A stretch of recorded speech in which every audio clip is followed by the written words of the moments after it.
get to be the centrepiece of America's biggest sporting event. The first edition of the Super Bowl was held in 1967 when the Green Bay Packers beat the Kansas City Chiefs in Los Angeles. Because of the sheer size of the event, organisers wanted to put on entertainment at halftime for the fans in the stadium.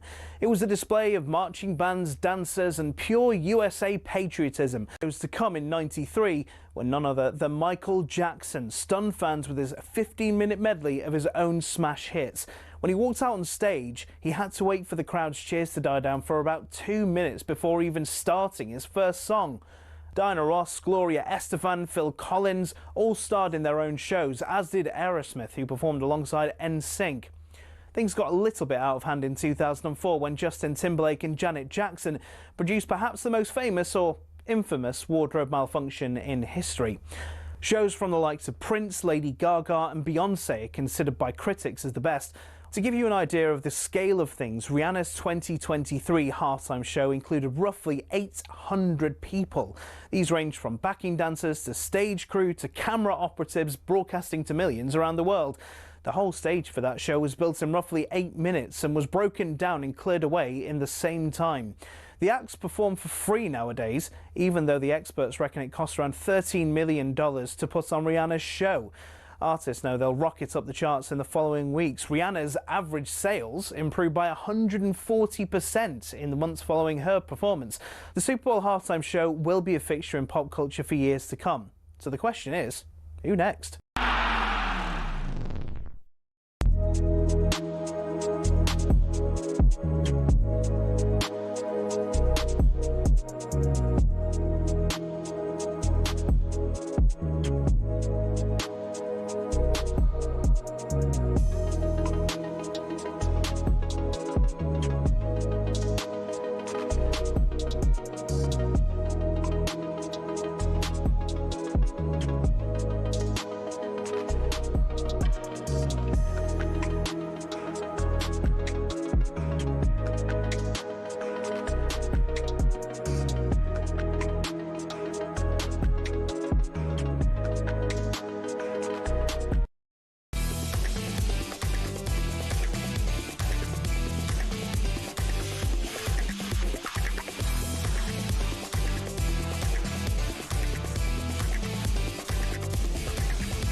Good morning, 4 minutes past 6 o'clock. How are we? Friday's amongst us.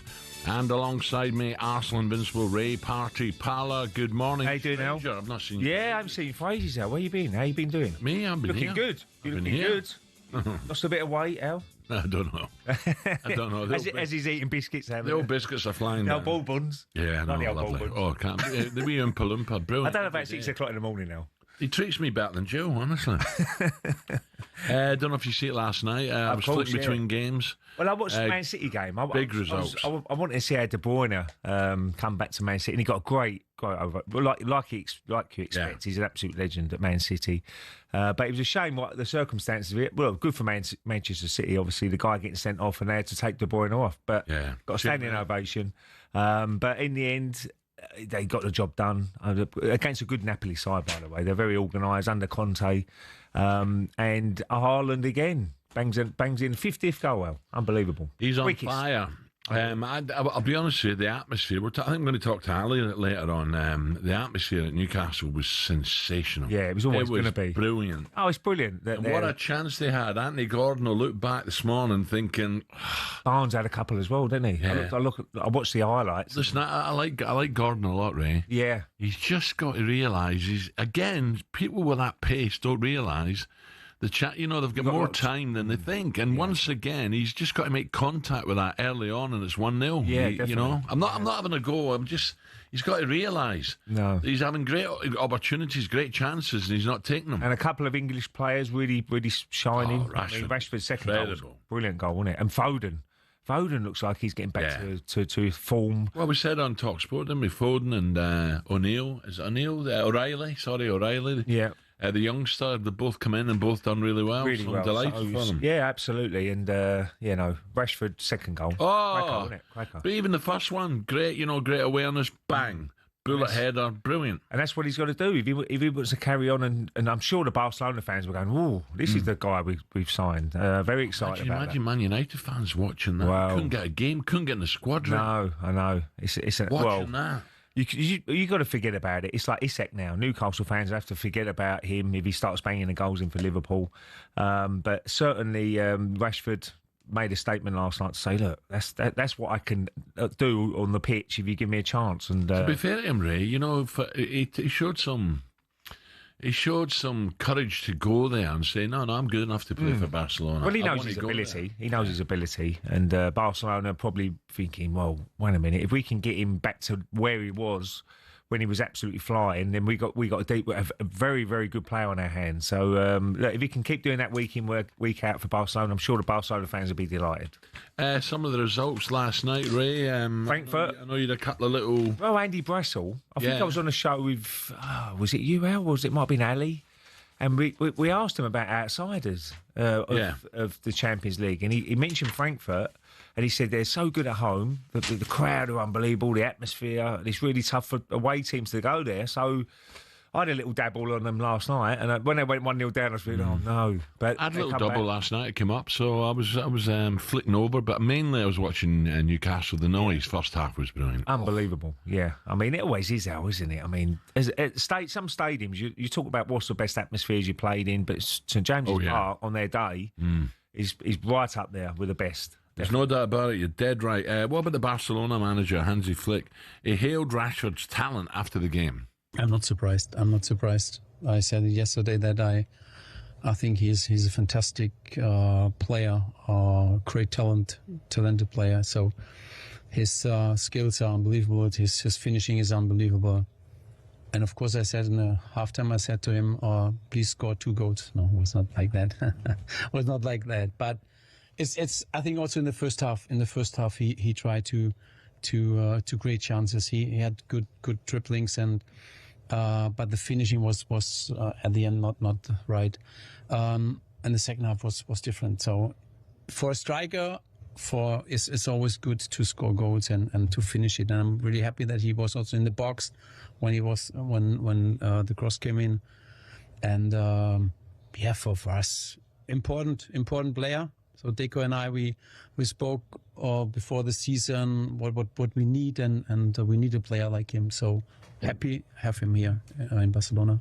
I'm sure he is. And Tuchel was in the crowd.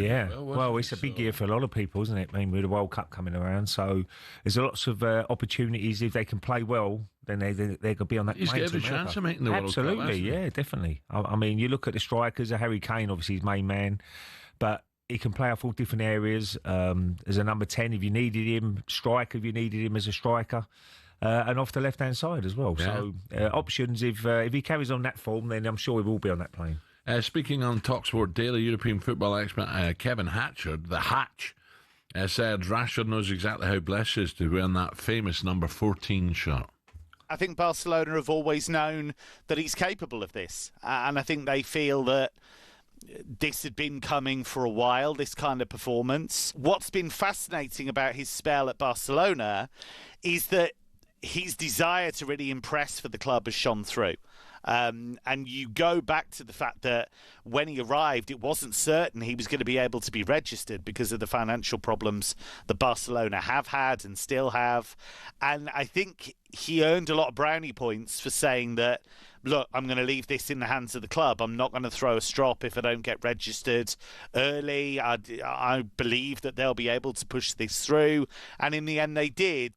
Kevin Hatchard there. Newcastle fans, and by the way, I'm not going to go at Anthony Gordon because I think he's lively. I think he gives you everything on the pitch. Very good. I like him a lot. It's just finishing. Newcastle fans might be wondering what might have been had the new £69 million forward, Voltemade, had been preferred through the middle. Gordon led the line instead. Eddie Howe explained why. I can't live in that world. I have to make decisions for the benefit of the player sometimes. It was a really difficult one for Nick.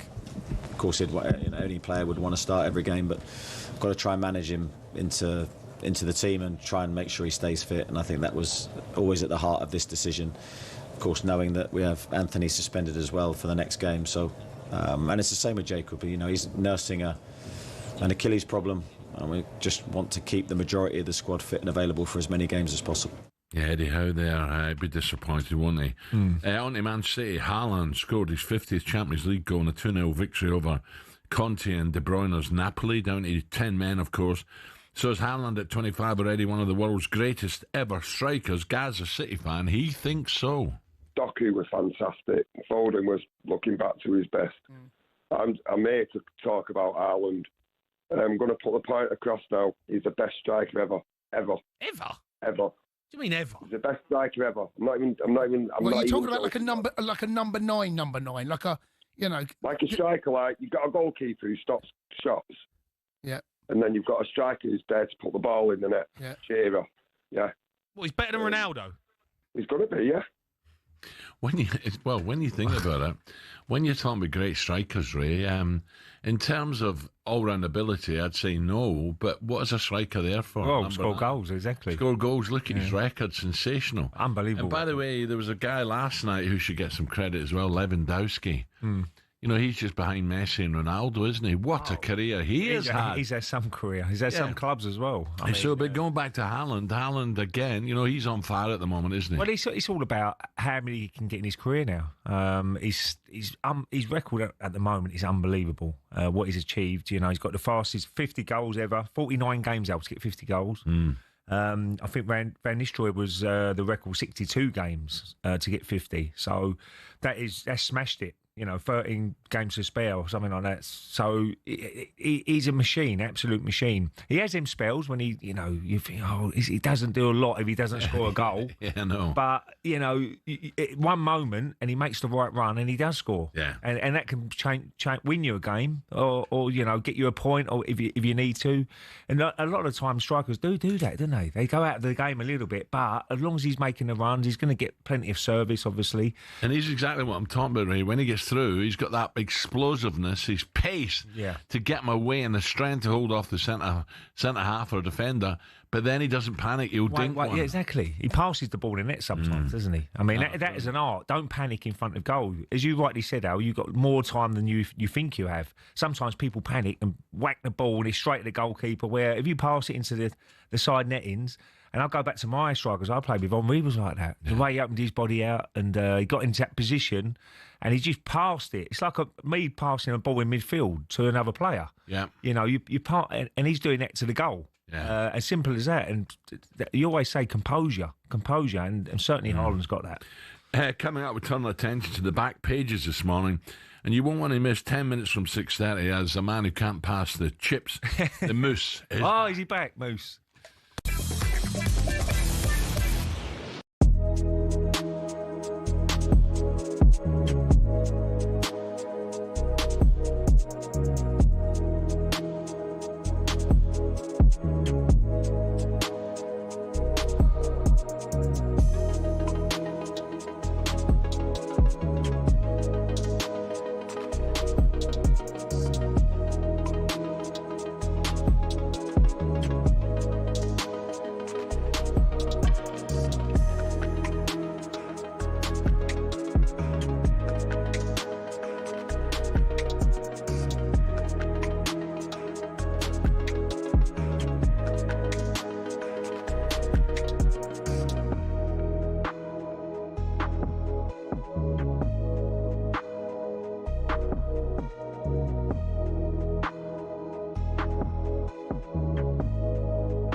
Yeah, a bit of common people there. Ray Parlour alongside me. Not the race. What are you trying to say, Al?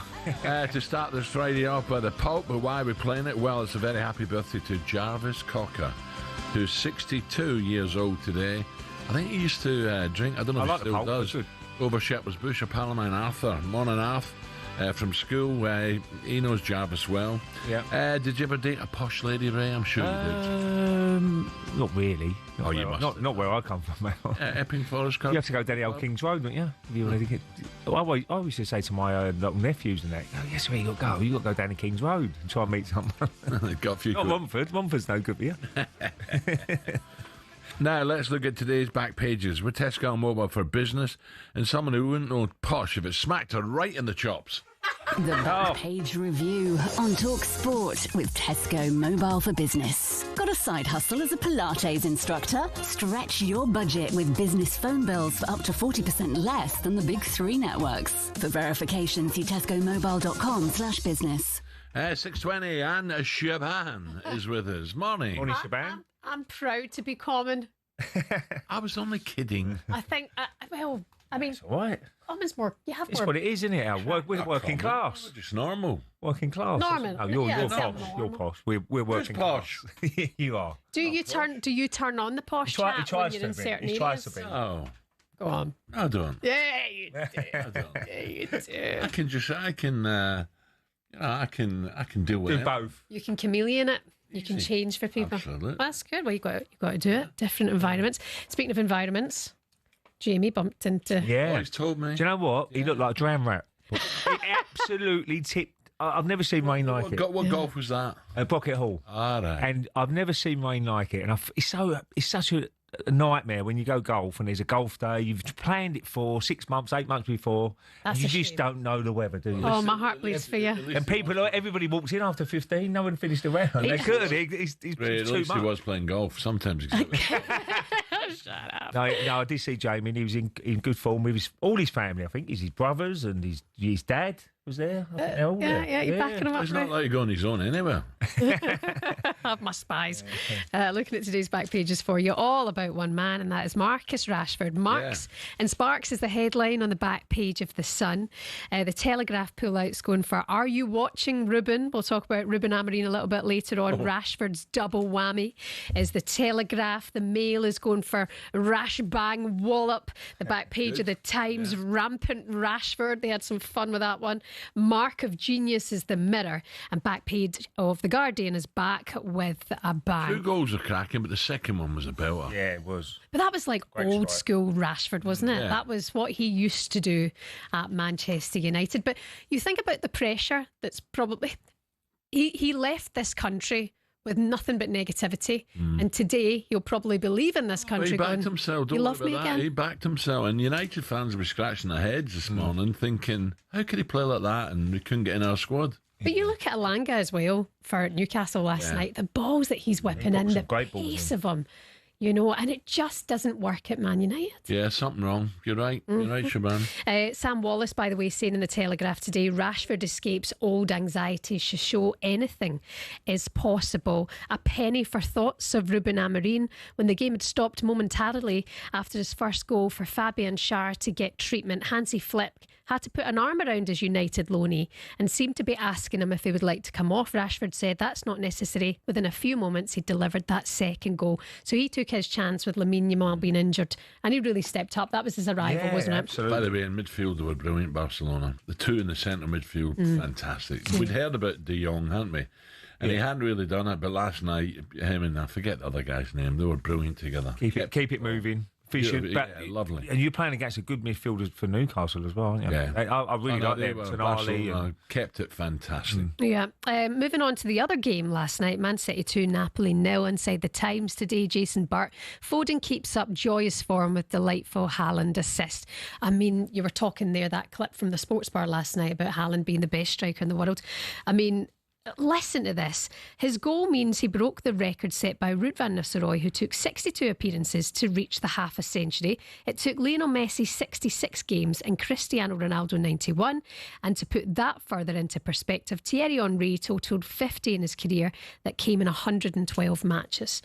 Maybe Amazing. Haaland is the best. Well, he's certainly anybody would want to have him in your team. And as much as you say about all round, there's spells in the game where he goes missing. You don't see him, but if he can keep banging the goals like he does, he's a strange player. There's no doubt about it. You know, when he's getting the service, I've said already, his power, his strength. He can score right foot, left foot, in the air. Header, yeah, exactly. He gets clear of people that can't catch him. He just needs the right service and he converts. It's brilliant, absolutely brilliant. And Pep Guardiola saying yesterday after the game, looking at Phil Foden, this is the Phil we know, and we missed him. Yeah. Well, he showed early in his career how good he was, wasn't he? Yeah. And he's gone through I that couldn't little spell. I think everybody loses a little bit of... You have them little spells in your career where he goes downhill a little bit, but I'm sure he's been working hard and, he trusts him. But he's really, really, really doing well. Really good place. Good. Want to bring this story to your attention, back page of The Sun today, guys. Dan King and Martin Lipton. Bomb squad warning. Chelsea have been warned their treatment of Raheem Sterling and the bomb squad could amount to abusive conduct under FIFA rules. I touched on it the other morning. I heard you yesterday talking about this. If you're made to train at 8 o'clock at night on your own, hold on a minute. Yeah, that's not right. That's not on. No. That's a bit, I hate to use this word, but is bullying, like making them go out at that time of night? You're on your own. The other guy sasses in his own wee dressing room. Why are you trying to make somebody feel that bad? They're already not wanted by the club. Well, especially in it's very unprofessional for them to do that. Yeah. And also with the way life is at the moment, with your health, mental health, that cannot be a good thing. Well, usually, Al, if you wasn't in anybody's plans, you'd go and train with the reserves, wouldn't you? But it'll always be the same sort of time as it would be with first team. But there'll be a lot of people saying, these footballers, look at the money he's getting. Yeah, I understand that, guys, right? And they get too much for me. I totally understand that. But footballers, like anyone else, have feelings. And, that can destroy someone. When you're an outcast like that, it can destroy someone. So that's gone too far for me. Very well said. And maybe bullying's the wrong word. And a lot of people will say 8:20 at night, I'd get paid that and go and play at that time of night. But they are not only excluding him from the squad, they're trying to drain the guy of any sort of mental positivity he's got by putting him out there on his own. So the PFA getting involved in that. I think he's got to look at Rashford last night and think, all right, he can do it, I can do it. Yeah. Also, I don't know why he didn't sort of take a pay cut. Someone would have had him, wouldn't they? Don't you believe that or not? I would have done. Because how much money do you need? Regular game. How much money do you need? Speaking to Gabby, went, no, why should he? It works both ways, contracts. No, what I'm saying. No, I'm a Yuri. No, what I'm saying is, look, of course they've got to pay him that sort of money, but if you really want to play, how much money would he have in the bank now? Raheem Sterling. He'd be plenty of money to live for the rest of his life, very happy. Yeah. So you'll regret it when you finish your career. Yeah. Just to go out and say, look, I'll have 100 grand a week. And I can play week in, week out. But Chelsea will have to change. You can't get away with that. No, you're right. More of that later, Shaban. Thank you. Perfect, right, the Moose coming up. Who else we got? We got a good show. Lee Clark, Ricky Lambert, Billy Foster. I think he's in the studio. Ahead of the Ryder Cup, of course. Legendary caddy, big Leeds United fan. 6:26. The Back Page Review on talkSPORT with Tesco Mobile for Business. Got a side hustle as a Pilates instructor? Stretch your budget with business phone bills for up to 40% less than the big three networks. For verification, see tescomobile.com/business.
Premier League teams have got a load of crazy nicknames. Ever wondered where they came from? Some are pretty straightforward. Arsenal are the Gunners because they were founded by a group of munitions workers, and Bournemouth are the Cherries because their old stadium was built right next to a cherry orchard. Then there's Everton. They're dubbed the Toffees, but why? Well, because when the club was formed, just down the road there were two local toffee shops. Ipswich Town nicked their nickname off their opponents in the late 90s, Birmingham. The term Tractor Boys was chanted as a way to tease the team about their farming background, but they started using it themselves as a way to cheer on the team in victory instead. Take that, Birmingham. Let's head to Leicester, famous for more than just a red, well, orangey cheese and Jamie Vardy. Leicestershire's also the birthplace of fox hunting, hence the Foxes. Crystal Palace's nickname came from an extreme makeover. They were having a nightmare run in the 70s, and when they were relegated, their manager, Malcolm Allison, wasn't having it. I know what'll make us better, he thought, a new nickname. The Strong and Deadly Eagle sounded like a pretty good bet. And there's more to that story. Brighton used Palace's nickname to inspire their own. Ooh, bird, they thought. Let's just pick a different one for us. And so, in a heated match between the two teams back in 1976, when Palace fans began chanting "Eagles, Eagles," Brighton fans had the perfect reply: "Seagulls, Seagulls." So next time the away end's chanting their crazy nickname, you'll now know exactly where it came from.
Okay, 6:33. Now this is your final chance. Your final chance to enter our biggest competition yet. Two winners will score Oasis tickets for the September 27th show, and one will win £25,000. Yet 25 grand in cash. 25,000 and tickets to Oasis. Brilliant. You've got until only 9 a.m. this morning to enter. Here's how you can do it. 18 plus, UK excluding Northern Ireland. For a chance to win, text the word Oasis to 83338 and you're in the draw. Text costs £2 plus one standard network rate message. You must have the bill payer's permission. Or you can enter for free by calling 0330 880 338. All entries must be received by the 19th of September at 9 a.m. This is a talkSPORT limited promotion run on talkSPORT, Talk and Virgin Radio UK stations. Full terms and conditions at talksport.com. Yeah, 25 minutes to 7. I was at a big bash the other day up in up north at the Belfry, and it was a brilliant minute's applause for Ricky Hatton, the late Ricky Hatton. It was so sad, wasn't it? Awful. And of course, Ricky, big City fan, wasn't he? Brilliant. Speaking of Oasis, Noel Gallagher was on talkSPORT yesterday and paid tribute to his late great friend Ricky. It's such a shame. He was such a great. He's a great Mancunian. Do you know what I mean? He's a lovely, lovely lad. One of the lads. He's one of us. You know, he came on tour with us once after that fight we're talking about. We did a tour of South America, and he come along with all his mates for a few days, and you know, it's like he was in the band for a week. It's great, and it's just a real shame for his family and his kids and his granddad, and I was really gobsmacked by it. Really gobsmacked. Okay. But you know, he had an amazing career, and yeah, you know, the night me and Liam carried his belts out in Vegas was one of the funniest and most, you know, it was an honour for us to do that, but it was a funny night hanging out with him. And yeah, sad we'll never see him at the Etihad again, but it's life, isn't it? Yeah, very, very sad. Yeah. Very sad. I met him a few times, really. He's been in here. Top man. He was in top here. Man. Yeah, I was with you, yeah. Yeah. And, you know, always smiling, Guinness, always having a laugh. He was, as Noel says there, he was a man's man. You know, proper. And yet his girlfriend Claire Sweeney spoke so nicely and highly of him, you know? Yeah. His ex. Oh, awful. Yeah, very. Well, it's just it's life, isn't it? Yeah. You don't know what's round the corner, do you? It's horrible. Live for today, Al. Oh, now some crazy news emerged yesterday. This is East London now, the London Stadium.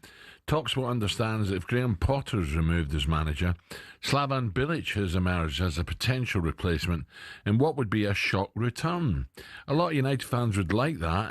Of course, West Ham take on Palace, London derby at the weekend. You just feel every game Graham is under so much pressure. Is this something West Ham fans down the pub, down the rows would get behind? Well, there's a couple of down the pub who've given their season tickets up. Yeah, no. Yeah, Really?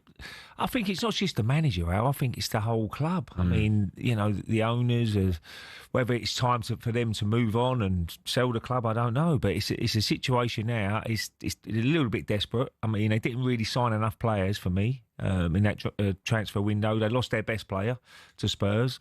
So, well, one of their best players without Bowen, but they just need a couple of results now. And I feel for him. You know, you don't want to see any managers getting sacked, but he's certainly under pressure now. This is a big game the weekend against Palace. I don't know the situation. Decent Palace side. All right, they don't own the stadium, but I would imagine finances would be okay. I'd always say people. It would be a buy for some sleeping giant. It really is. West Ham. They've got the support. You know, everywhere they go, they will take the allocation up. Away fans and at home, they're very good when the team's doing really well. I mean, it's just a situation now that they've lost players and they've not really replaced them. And West Ham are really looking at it and saying, well, where is the club going? What are they trying to achieve here? We want to try and be in the top half of the table, but we don't want to be fighting a relegation battle every year. And that's what they'll be doing again, probably, it looks like this year. Well, I've heard him say it a few times about my good friend. Well, his good friend is one of his good friends is Slavan Bilic. I'm talking about the Moose, Ian Abrahams. Moose, morning. Morning, Moose. Good morning, how are you? Very well, Moose. You must be very disappointed at West Ham at the moment. Can it change, or does it have to be a change? I think you should still give Graham Potter a few more games. I think that there have been two difficult games at home against Chelsea and Spurs. Yeah, the results have not been good enough. There's no way of dressing it up. And the fact that West Ham conceding goals time and again from corners and crosses is probably symptomatic of the way they start the season.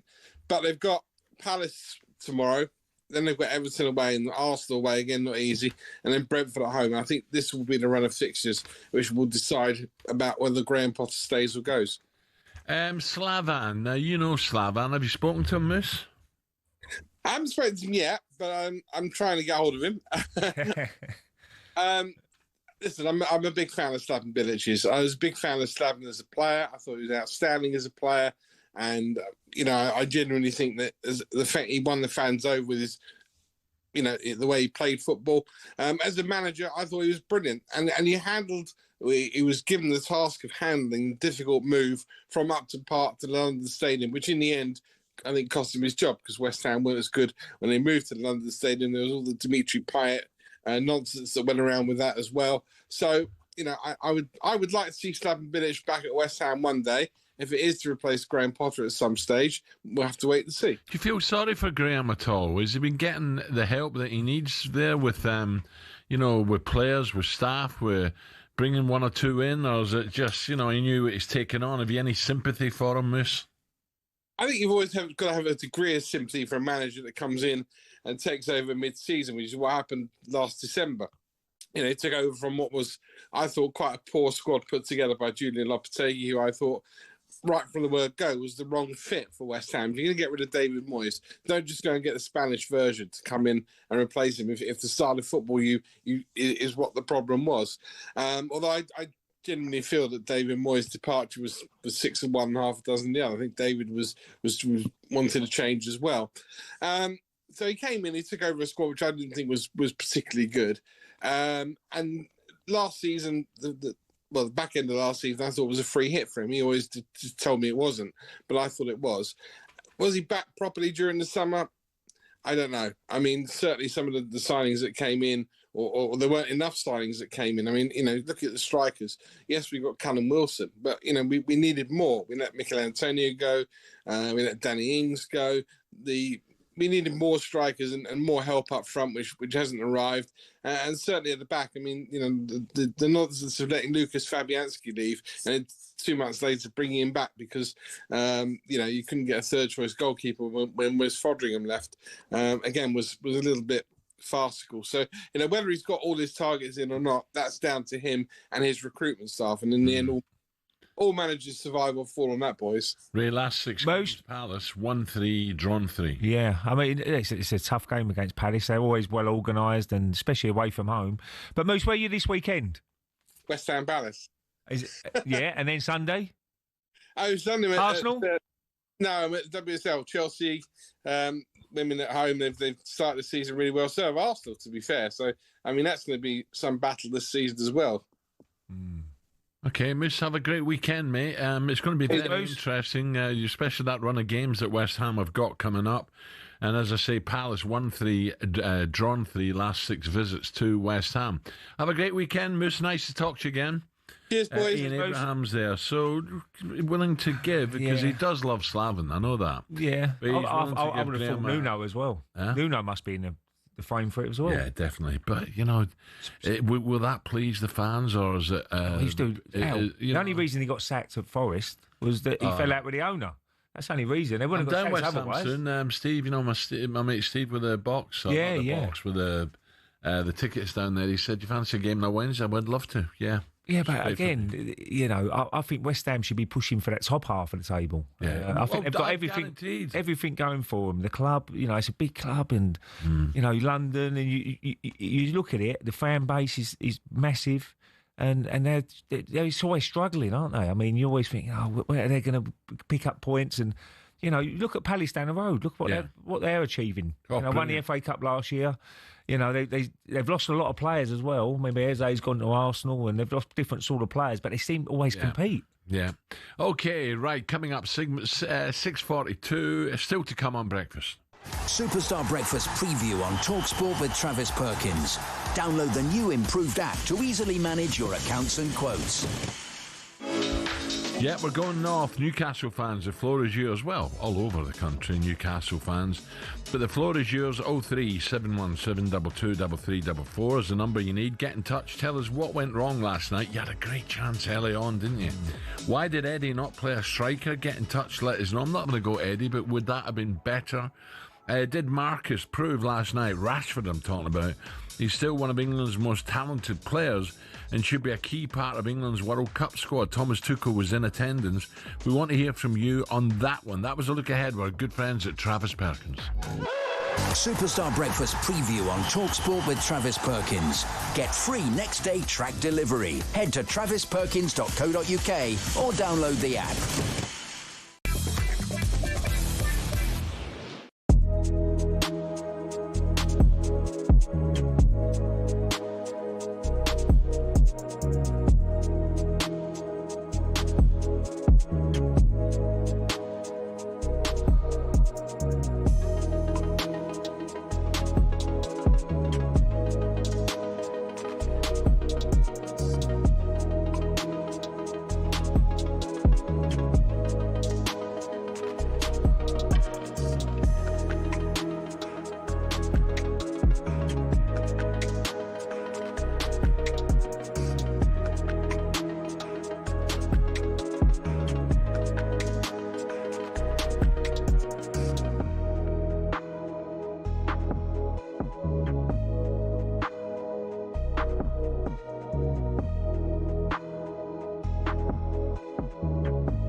Okay, 6:48, Ed. Don't worry, things can only get better. Ray Parlour with me. Ray, what have you got on this weekend? What am I going to do this weekend, Al? It was my mum's birthday yesterday, so I'm going to get around with all the grandchildren, hopefully, tomorrow. But there's a big game down in my neck of the woods, Brentwood v Billericay. All right. And they're top of the league at the moment, Brentwood. Barry Earn's been involved in Brentwood. And that'd be packed over there tomorrow. I'd rather go over there, if I'm being honest. But I've got you've got to do your bit for your mum. Oh, hold on a minute. Your mum might be listening. As you won't be. It's fine. She's putting the rollers in at the moment. You can't do that. You won't be listening. Say that. And then Sunday, Al, I think I'm going to hopefully go to the Emirates. Oh, yeah. Yeah. I'm going to go. I haven't been to a game yet at home, so I missed the Leeds and Forest game. So it should be a cracking game as well, won't it? Arsenal, Man City. Oh, well, I just hope Haaland is still, not doing what he's done so far the last couple of weeks, because he's been flying, isn't he? Yeah. And it's certainly be a tough game. I think Saliba could be back though. Gabriel at the back. They've got to have a good game, obviously. Without a doubt. Yeah. Right, what do we know about this Friday morning? Kevin De Bruyne was subbed off within the opening half hour of return to the Etihad, but this was following a red card. Not for him. City ran out 2-0 winners courtesy of Haaland's 50th Champions League goal. Sensational. And another from Phil Foden. Well done, Phil. The PFA has contacted Chelsea over the issue of Raheem Sterling and Axel Disasi. Phil Foden didn't score. Who put that on? Got that? No. Yeah, hold on a minute. Yeah. He didn't score. He played really well, but he didn't score. Doku. Oh, by the way, Doku's in great form. Yeah, isn't he? Cracking goal as well. Yeah, he got the second, didn't he? Yeah, fantastic. Yeah, who put that? Dear. He did play well though, Foden. That's dim sum again. Dim. Right, of course it was. I'll be honest, I went to bed, but I did see the highlight this morning, so I should have known that. Now, what about Chelsea? PFA have contacted them over Sterling and Disasi being asked to train separate. We're talking about at night, 8 o'clock at night, separate from the squad. Chelsea denies suggestions of abusive behaviour. I'm sorry, I don't even get away with that. Marcus Rashford, silence at St James's Park. What a noise it was. We'll talk to Ali later. Ali couldn't believe it. With a world-class double for Barcelona, a wonderful header and a 20-yard thunderbolt off the bar on a way to a 2-1 victory over Newcastle. And former Watford captain Troy Deeney was on commentary duty for talkSPORT last night and was asked whether he thinks Marcus will go to the World Cup. He's already going. Why? Because Tuchel loves him. What he offers is the pace, the power. Do I think he deserves it? On tonight's showing, absolutely. Over the course of the last year, definitely not. But the manager has been brought in to do a job, and when you get these performances from Marcus Rashford, we only need one of these in a late stage game, a quarter-finals, a semi-finals, hopefully a final, and no one will care how he's played for the last year. I just hope for him, being in this environment, with this type of people, with this type of manager, with the demand, with the expectation, it takes him to the level we knew he could do. And away from England and the spotlight that's been on him over here, really. No, because there's got to be much more spotlight in Barcelona. But maybe different, though. Maybe slightly different. It's more intense out there. Just ask Trent Alexander-Arnold. Yeah. It's intense out there. But my point is, he's not the star player. They're looking at Lamine Yamal. They're looking at Rafinha. They're looking at the homegrown players. Yeah. It gives him an opportunity to shine in that environment. But also, because they've all came through there and a lot of the players are homegrown, they're not going to allow him to get away with things he could get away with at Man United. God dear. Taking your calls in this, 03717 223344. Did Marcus prove last night he needs to be in the squad? Cola is a Liverpool fan, wants to have his say. Cola, a very good morning. Hi. Hi, very good morning. First things first, pleasure speaking to the both of you. Alan Brazil, pleasure. Ray Parlour, super pleasure, literally. Good man, Cola. Thank you. Nice one. Thank you very much. How's your brother Coca doing? Fantastic, actually. It's actually me, the ladies call Cola, right? But yeah, let's get back to Rashford. It's so good. Okay, yeah, I feel Rashford, people, Ray, I'm sure you can relate with this, right? When you get at such a high level under managers like Van Gaal, Mourinho, with Zlatan and the rest, and all of a sudden things start going bad at United, caliber drops. It's hard for someone like Rashford to then carry on shining in that kind of environment, and especially when things don't go well, everyone kind of points fingers towards him. if that makes sense. Yeah. But he then went to Villa. United were about 6th or 7th before he went to Villa, and they finished 16th, right? Then he's gone to Barcelona, and people still kind of try and drag him back into the whole United thing. But when you look at managers that know levels of players, they know what he can offer: speed, power, precision. Hence, Barcelona went all out for him. Hence, Tuchel has him in the squad. And I'm sure you know, even if the Barcelona contract doesn't work out, which I hope it does, he's going to go into another big club because he's gotten to that level. And those managers know he's at that level, if that makes sense. Yeah. So Absolutely. It will thrive with the big boys, just like you thrived with the big boys when you were playing, you know? Yeah, no, absolutely. It's a situation where I think he set the bar so high with his standards when he first started in his Man United career. Then he sort of went off the ball a little bit. It looked like he wasn't enjoying it, his football, and his form went a little bit, it dipped, didn't it? And he just couldn't get it back. And sometimes you do need a lease of life. You do need a change in your career. And it's thank you for that. No, it's United fans will be in dismay watching that scene. Well, how can Flick get the best out of him like that when we can't? Well, it's frustrating sometimes. Okay, Shaban is back. Of course, Shaban, a big Manchester United household. Shaban, morning.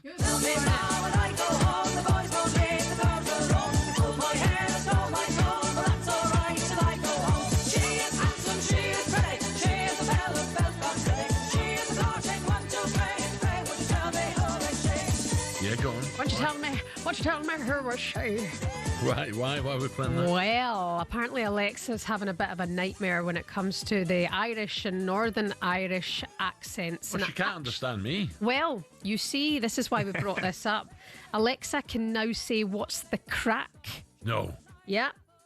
Apparently it's used so often, people are asking now, Alexa, what's the crack mean? The crack. So Sim out in the office there said Sim. that story about the crack, and I was like, what's the crack story? And he's like, he gave it to me, and I was like, do you mean the crack, Sim? Like the crack? How are you getting on with your Alexa? Me? I've stopped talking to her. He's fell out with her. She's on your Jill again, there's all right. Yeah. She's fell out with him too. She said to me the other day, stop repeating yourself. Well, listen to me then, you dudgeon. You and the Irish, all in that. The list includes it's grand, thanks a mil, and slanta, which means cheers or slander. Cheers.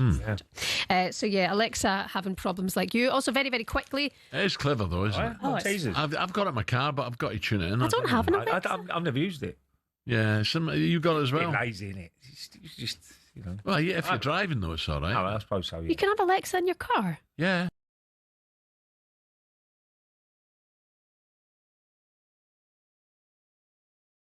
How do you eat your Maltesers? Are you a sucker or are you a nibbler? Cruncher. Sucker. So you suck first, then crunch? I don't really eat them, but I would suck them. I don't want to eat a Maltese at 7 in the morning. I'm on a cruncher. I've had a chicken You do look well, by the way. I went for a run yesterday. It was all right. What'd you do? Only 6k, but just under 6k. What are you doing 6k in then? Probably about 30 minutes. That's good. Yeah, just over. Yeah, just 30. You'll be out with them soon. Do you want a Malteser? No. So you're a cruncher, not. He's a bourbon man. All right. The Oompa Loompa keeps leaving me biscuits. He's got a double pack of bourbons. Have you had that many bourbons already? No. He had them overnight. I've had 2. Smashed a packet of bourbons. It's not. I've had 2. Oh, I've got back these ones as well. Better than one. Oh yeah. He's had half of them as well. It's classic dark chocolate digestive, and I'll leave you the Maltesers out. No, don't please. No, you have them. Like Treat yourself, Al. Be good to yourself. I do like Maltesers quite. When I go home on a Friday, I always stop off the garage and get loads for the kids. I know you shouldn't, but once a week is all right. It's fine on a Friday. Grandkids, yeah. Can you do the thing where you blow it? Have you done that trick to them where you blow the Malteser and then catch it? No. I'll show you in the break. You'll love it. Really? Do you do it? Yeah. No. Yeah, I can do it. Yeah. Well, come on. But they are 12, 10, and You'll love it. There we go. Oh! Have some of that. I'd have thought with that puff you've got, you'd have hit the roof and back. Right, coming up, Craig Hope, Alex Scroggy, Dean Saunders and Shaban will be back around 7:45. Sorry, I'll be back. That was very good.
Premier League's profit and sustainability rules are sold to us as financial fair play, a way to keep clubs from going bust. But there are those who feel it's starting to look a lot like a system that protects the big boys and keeps the rest in their lane. Here's how it works and why people feel that way.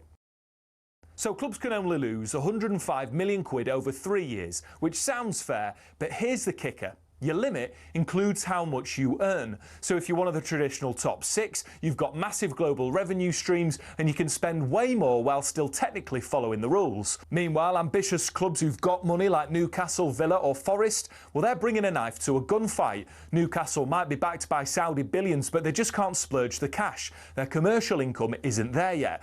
Want to buy world-class talent? Well, PSR says to them, your owner might have the money, but you're not making enough in shirt sales in Asia for that. The Magpies won their first domestic trophy since 1955, qualified for the Champions League, which you'd think would be a great springboard for them to go on and start building a team to challenge at the top. But because of PSR restraints, they couldn't break their wage structure for a new Alexander Isak contract, and look what's happened there. Nottingham Forest tried to invest to survive. They did that, but they got punished anyway. Meanwhile, clubs like Spurs, until last season, hadn't won a trophy in over 18 years, but because they rake in cash from the new stadium, they get a much bigger PSR allowance than a newly promoted club who are just trying to stay up. And let's not forget the loopholes these big boys are exploiting. Chelsea found the trick with those long contracts, selling the women's team. City are masters of related party sponsorships. Etihad this, Etisalat that, all within the rules, and fair play to them for capitalising on those opportunities. But what about the smaller clubs? They don't have that luxury. Now look, financial sustainability matters. Nobody wants another Bury or Morecambe situation. But there's increasing concern that rather than levelling the playing field, the current rules cement the existing hierarchy. So what's the solution? Well, either loosen the reins so ambitious clubs can spend within their means, or cap spending based on something other than revenue. Otherwise, we're just watching the same 6 teams swapping silverware most seasons while the rest play musical chairs for 7th. And that, folks, ain't what the Premier League was built on.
Okay, 7:05 Friday morning, talkSPORT Breakfast. Ray, Portugal Parlour with me. That'll be it for another year, won't it, Ray? Oh, well, I'm just, you know, when the weather's just turning a little bit. It's going to be lovely. National break's coming up. You could. Yeah, it's going to be a lovely day today, so that's good news. But yeah, you just when you get to dark mornings again, isn't it? Yeah. It's getting a little bit darker now, isn't it? On the way this morning, we're going to be build up to the big one tomorrow lunchtime, the Merseyside derby, Liverpool against Everton, live and exclusive on talkSPORT. Liverpool striker Ricky Lambert will tell us whether Liverpool can continue winning late. And just 1 week until the start of the Ryder Cup, can you believe that? Just a week away. Legendary caddy Billy Foster would join us, big Leeds man. A man who caddied for players such as Seve, Lee Westwood, Darren Clark. Brilliant. But now, despite an unbelievable atmosphere at St James's Park, it was disappointing for the Geordies, following their 2-1 defeat to a Marcus Rashford-inspired Barcelona. Brilliant. Manager Eddie Howe was asked after the game if the size of the occasion got to his players. I thought the hype's not necessarily a negative for us. I think this game was always going to be talked about and always going to be an exciting one for our supporters, and I thought they were brilliant for us tonight. Just so disappointed we couldn't get that first goal, because I think that would have, taken us to another level. But The effort and endeavour was there from the players. There was no lacking in terms of heart and courage, as I said. And yeah, look, we could be critical of a couple of things that we could have done better, but ultimately we'll analyse it and try and improve and try and grow from this experience. Ray, I don't think the size of the occasion got to his players. I just think they had their chances early on. Yeah. If they'd taken them, it could have been a different result. Absolutely. If you get that first goal, Barcelona will be on the back foot. And, goals are so important in certain parts of the game. And if they could have got that first one, they had a couple of really good chances. Oh, as well. Barnes had a Gordon. couple, yeah. If they got one of those chances, I agree. It could have been a different result. Let's get stuck into this a bit, find out where exactly Newcastle went wrong. Say a very good morning to the chief football writer up at the Daily Mail, Craig Hope. Craig, very good morning, Craig. Morning, Craig. Morning, guys. First of all, what an atmosphere. I was listening to McCoist on comms. It was magic, the flags flying, the noise. Even the Barcelona players come out and were smiling. And it could have been so different, Craig. It could have been, Alan, and it should have been as well. And that's the frustration, in the moments before kick-off, I bumped into Malcolm MacDonald, and like me, Malcolm was aghast that there was no striker on the pitch. And what we've seen so far this season is that when Newcastle play without a centre-forward, they don't score a goal. And I said to Malcolm, I'll see you back here at half-time for a cup of tea. And what we'll say is Newcastle have played well. They've started fast. They've started furious. They've been on the front foot. The intensity is there. The crowd is up for it. Wow, what a wonderful occasion. But we'll get to half-time and they wouldn't have scored a goal. And that's exactly how it played out. Now, I can count on one hand, perhaps even one finger, the amount of times I've said this in 4 years, and that is that Eddie Howe got it wrong. Now, there's a little caveat to that. He chose not to play Nick Voltemade, who came in on Saturday, had that wonderful storied debut, scoring the only goal. He didn't start him last night. Now, I felt that was the wrong decision because Nick Voltemade had a feel-good around him, a real newfound cult hero status,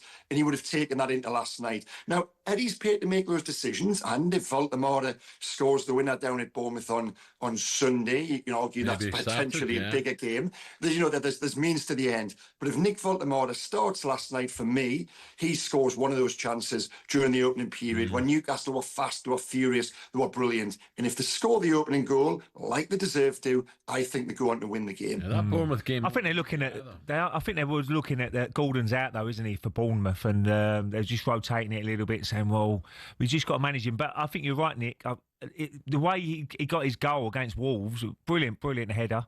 And he'd be buzzing to play in that sort of game, wouldn't he? I mean, everybody wants to play against Barcelona, especially being at home.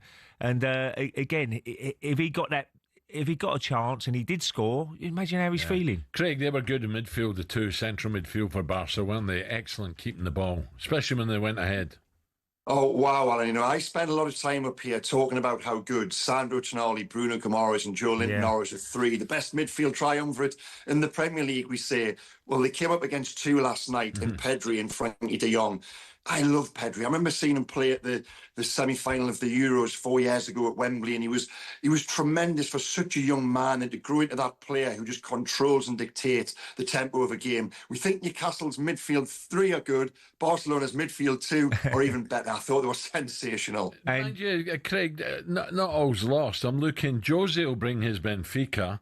Who else we got in Newcastle the next three games? They've got St Galway or something. What would they call them? Yeah, Union Saint-Gilles. No, Alan, you're exactly right. All isn't lost, and that in a way is a slight sadness of this bloated format. Because while last night was a wonderful, huge occasion, it actually wasn't really, if we're being honest, a huge game in terms of the significance of the outcome. Newcastle now have got 7 more bites at the cherry to get the 9 or so points they need to go through in the top 24 out of 36 teams. The league format is a nonsense. So that is why last night is far from catastrophic, and probably was part of the reason why Eddie Howe did choose to rotate. So no, I think we saw enough there last night in Newcastle's performance against a very good team to suggest they will have enough to go through. And 2 cracking goals as well, wasn't it? I mean, from Marcus Rashford.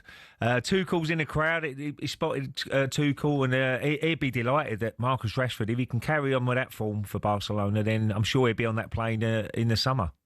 Yeah, well, I was on this station last week from Belgrade talking to you, Alan, and we were saying how Cole Palmer can't get in that team, Bellingham can't get in that team, Phil Foden can't get in that team. Well, Marcus Rashford isn't in the team at the moment, but on the evidence of last night, he absolutely should be. Now, he didn't have a brilliant game in that the first half. He was tearing at Newcastle in the manner Anthony Elanga was for Newcastle against Barcelona. But when it came to it, when that game needed a difference maker, wow, was he that? And that's what the very, very top players do. He showed the two key moments of predatory instinct, and that finish for the second one was just sensational. And yes, with Tuchel there, it's another nice problem for the England manager to have. Absolutely. Craig, nice one. Enjoy the game down on the south coast against Bournemouth. Craig Hope there, Daily Mail's chief football reporter.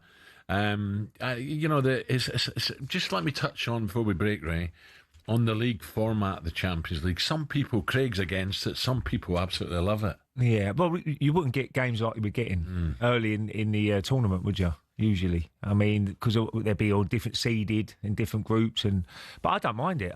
Look, it's all about money at the end of the day. I wasn't happy to begin with, but when you're watching games like that, cracking games. I mean, you wouldn't have had Bayern Munich v Chelsea, and some of the games we watched over the last few nights. So in that respect, it's good. But it always gives you a chance as well. I mean, even if you don't get in that top bit of the table to qualify automatically, it gives you another shot in the playoffs. And the problem is a lot more games though. So you could argue, well, that's why people get more injured because there's more games to play. But it all comes down to money at the end of the day. I mean, the revenue, the clubs will get more money by playing in this format. So I don't mind it, if I'm being honest. Okay, 7:13. Hopefully we're going to make someone's weekend giving a few quid away with Defeat the Drill with Travis Perkins coming next.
Okay, 17 minutes past 7 o'clock Friday morning. Let's try and give some cash away.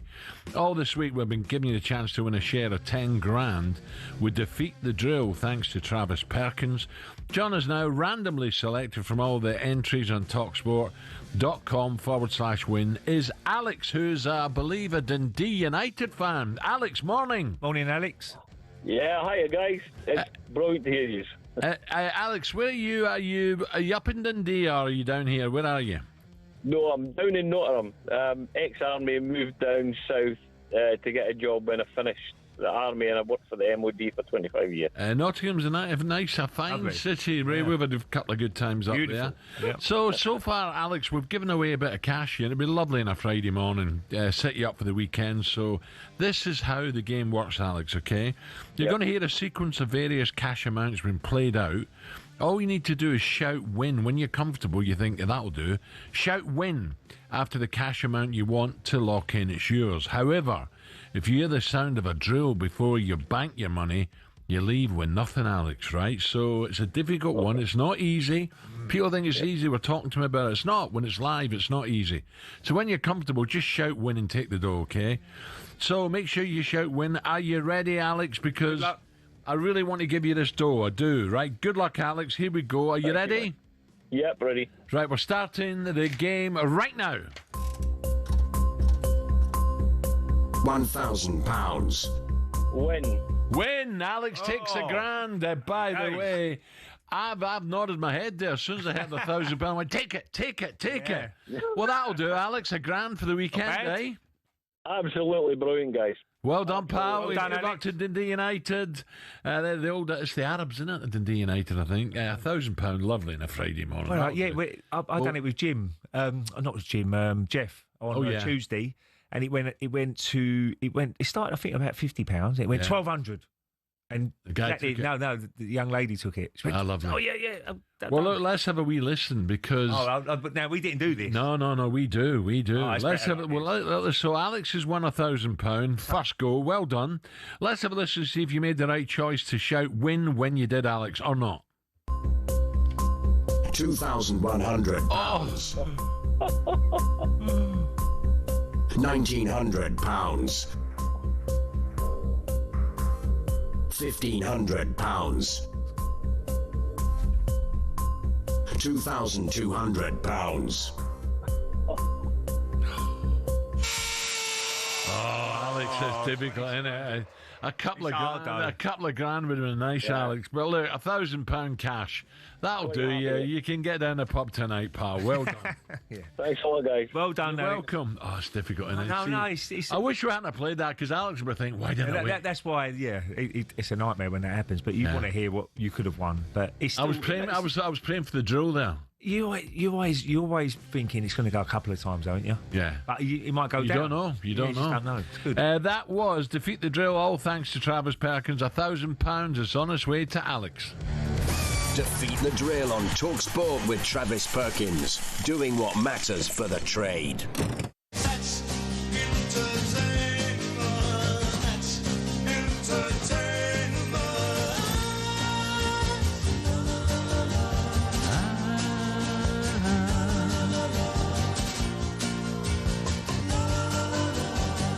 Stuart Pearce has just dived out of bed, bopping away the bedroom at this. Loves a bit of the jam, doesn't he? What's up with you? Can't you get in? I can't, actually. By the way, have you had a wee rise somewhere? You keep coming in with all this new gear on. Oh, I know a guy.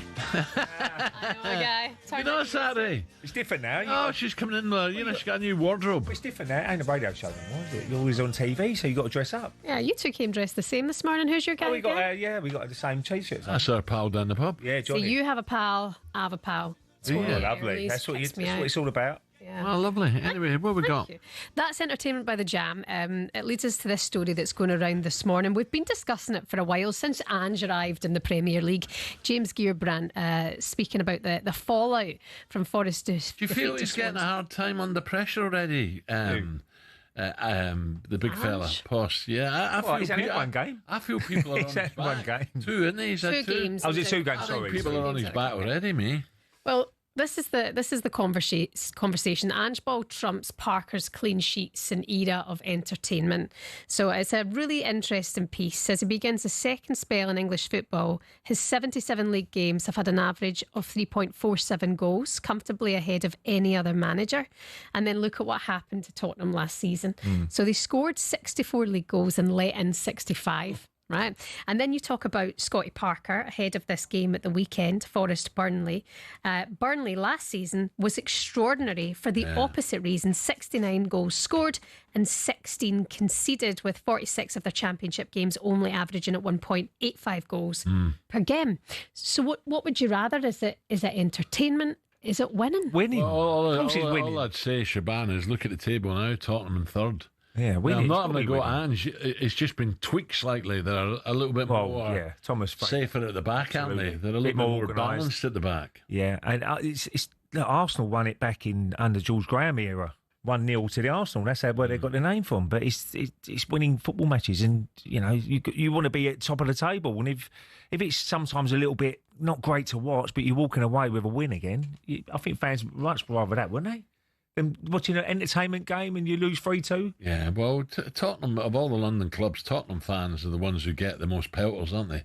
Even down the pub, Ray, down the roads, it's always the Spurs fans that are getting it off everyone else. I mean, do they? Oh, yeah, they do. Yeah. I think they do. Spursy and all that. Yeah, they do. And this is the thing about the cup game the other night, to have the lead, to have an advantage over Swansea, and then to go on and lose that game in Spursy fashion. I mean, the players had to be held account from that performance, but, is it making then... Seeing games out, that's what you got to do. Oh, yeah, and it does... if you're leading in a game, if you get to the last 20 minutes... Like that, you just tweak it a wee bit, don't you? Well, don't give it away. It's like last night, Barcelona. Newcastle suddenly get back in at 2-1. And you could see them flick going, calm down, keep the ball. Don't take chances, just keep it possession. Old Forest, how their success has been, is playing really deep as a team, especially against the better teams, and then hitting them on the break. And, you've got to carry on that because the players know that system works for them.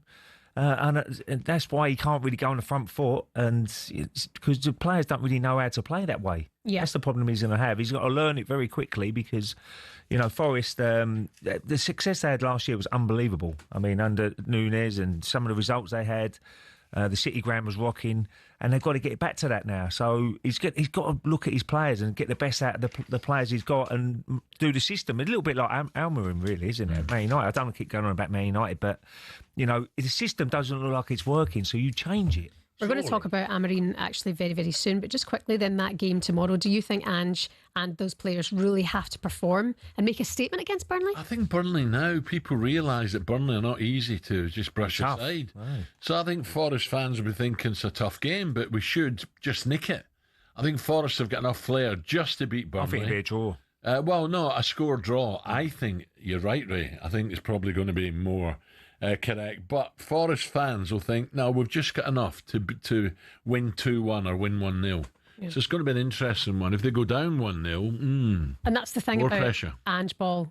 Either way, it's always entertaining. How do I put pressure on him? As you say, Ray, 2 games is nothing, but already people are like, Well, you know what the owner's like. I mean, he don't muck about, does he? No. So if suddenly they don't win a game for 4 or 5. Yeah, a Greek and a Cypriot. Is a Cypriot, what is it, 2 Greeks? Yeah, so, you know what they're like when they get you going over a news. You do, I don't. Yeah. Okay, right, Dino coming up next. Big game coming up. Davy Moyes takes his Everton to Anfield. We're going to talk about that next. Diamonds are forever, sparkling round my little finger. Unlike men, the diamonds linger. Diamonds are forever.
That's not the case for those just starting out, or those who aren't even at that level.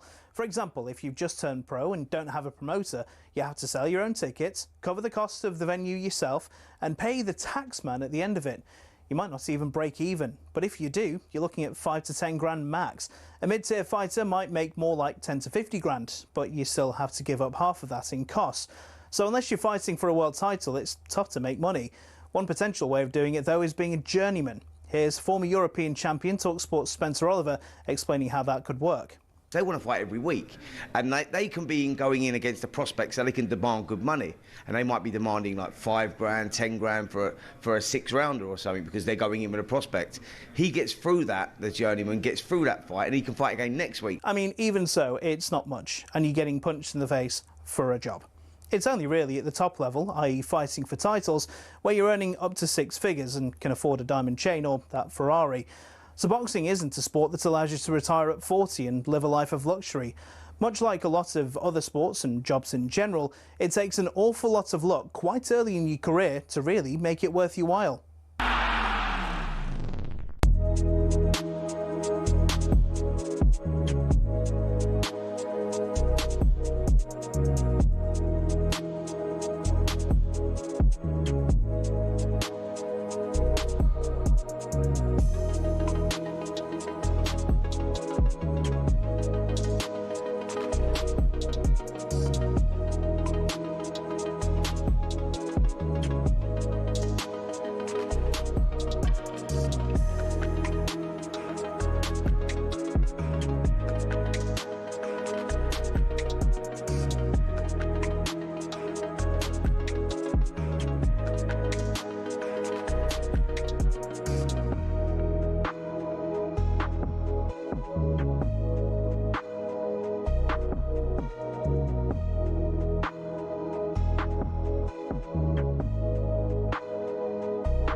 Okay, 7:32. Brazil and Ray Pyramid Parlour. Are you any little trips away to Egypt soon coming? I've got one in next year. Have you? February. Yeah, I love it. It's really good. Where we go, Rixos, beautiful. Yeah. And I'm thinking about going. You're getting lovey-dovey, aren't you? Holding hands, walking down my the daughter. beach. My daughter will be coming, and her boyfriend. Yeah, well, they're just as bad, but yeah, no. Me and her boyfriend go down the bar, and they stay around the pool. Perfect. Now, in between the rubs of his famous lamp, our very own Genie, Gabby, laid down the gauntlet to Arsenal and Mikel Arteta. Oh, no excuses now. Last season, there was injuries. Saka got injured, or Saliba got injured, whoever it was. Now, look at Madueke, what he's doing while Saka's out. Odegaard's out. No one's calling about Odegaard's going to be missing. Saliba's out, no problem. You're ready for Champions League game. We're going to give you extra time to recover. You can sit on the bench because we've got Mascara, who's our third choice centre-half. Very good defender. You've got everything you want now. The Arsenal board can't give you any more. They give you Madueke. They give you Zubamendi. They went and got you Eze late in the window. Come on. It's time to get a trophy. And we're not talking about an FA Cup or a Carabao Cup. That should be your standard you're looking at getting. See, I disagree. It depends how you lose with Gabby here because we're only September. Arsenal are doing all right, aren't they? Well, they're ticking over. Yeah, they're doing all right. You know, so I thought the Liverpool game, it was a brilliant free kick. Yeah. I mean, it could have easily been a draw. Arsenal, it looked like it was they were a little bit worried about each other during the game. But a wonder goal. You lose the game. So I know what he's saying now, Ray. He's saying, look, they've well been back. Arsenal have now got the players to come in, and the injuries are not an excuse anymore. But Arsenal are going to be up there. I see it as a two-horse race again. Well, City might have something to say. If Haaland can keep banging the goals in, they'll always have something to say. Chelsea, we don't know. A little bit hit and miss at the moment, but they've still got a good squad of players.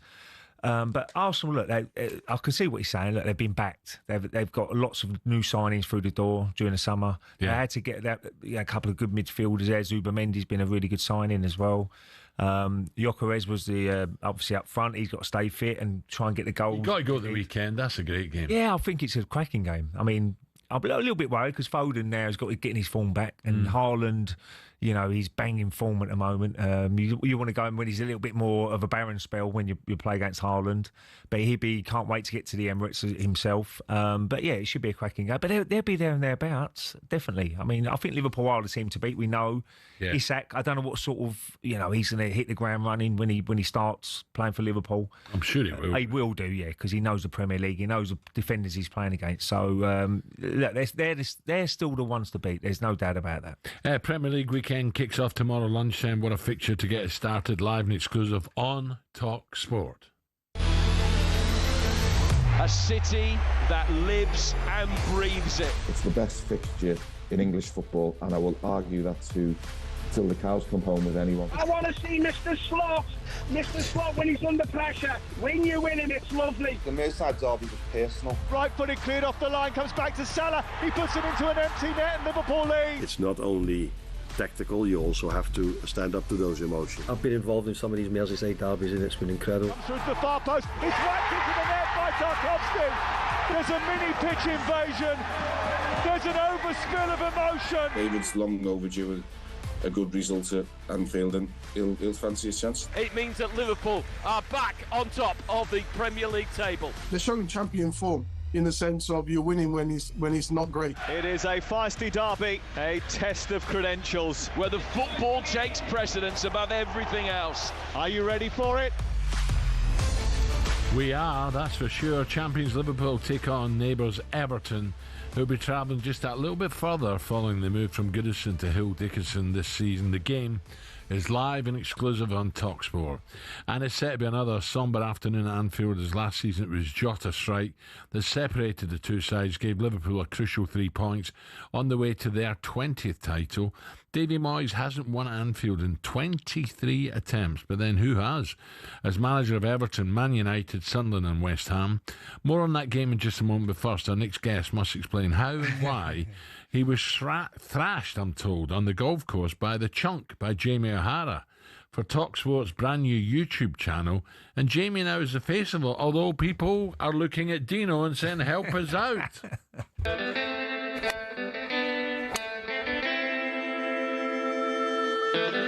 It's all about the shaft, though, for me.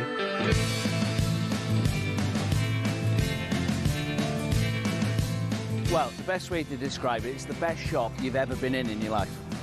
and it is. Drive for show, putt for dough. It's a disgrace. See that? He drove over my ball, eh? Not hard enough. Sums him up, that does. Always short. See in the trees there? Don't be giving it rabbit scrapings.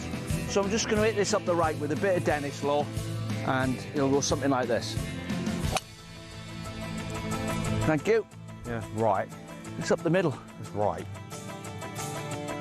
Yeah, I tell you what, that wasn't a bad swing in the last one, Dino. Well, Dino plays 3 times a week, right? So, I mean, that's what you're up against if you take them two bandits on. Yeah. We know What's how Dino can play hit off? the I ball. don't know what he plays off.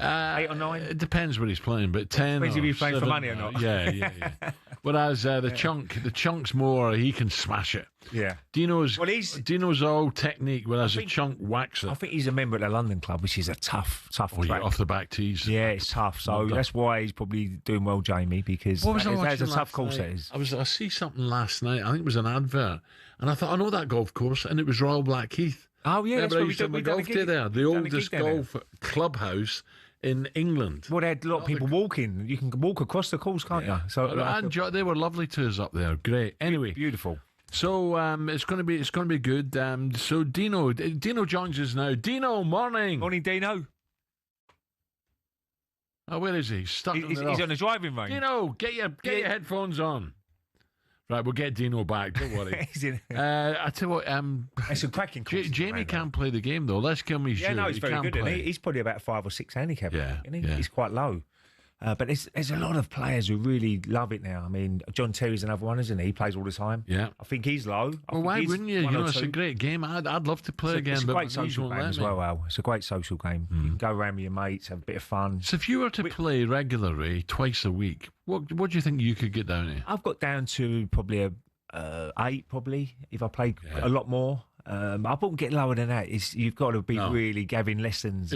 But is that just around the greens? I think it's more putting and chipping. That is where you get your score down. If you're a 28 handicapper, 24, always go on that putting green, chipping, and that will bring you. If you can get a 6-footer every single putt, then you're going to come tumbling down very, very quickly. Around 9:30, Billy Foster, legendary Ryder Cup caddy and Leeds United fan, coming. Because you can go wayward off the tee and get away with it, Al. Certain courses, you know, you can go on other fairways and then you still got shots in. But round the greens, it's vital. People should say dustbin lid.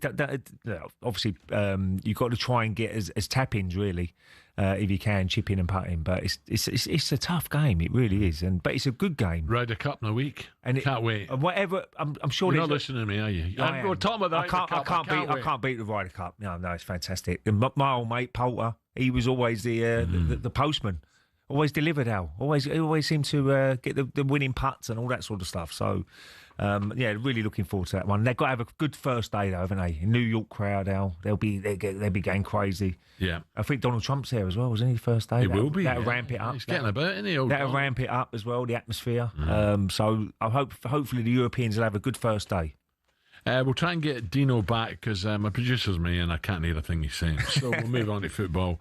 Merseyside Derby kicks off a mega weekend of Premier League football on talkSPORT. It's one of 2 live and exclusive commentaries, the other being the old West London club derby between Fulham and Brentford. I wouldn't like to call that one, Ray, would you?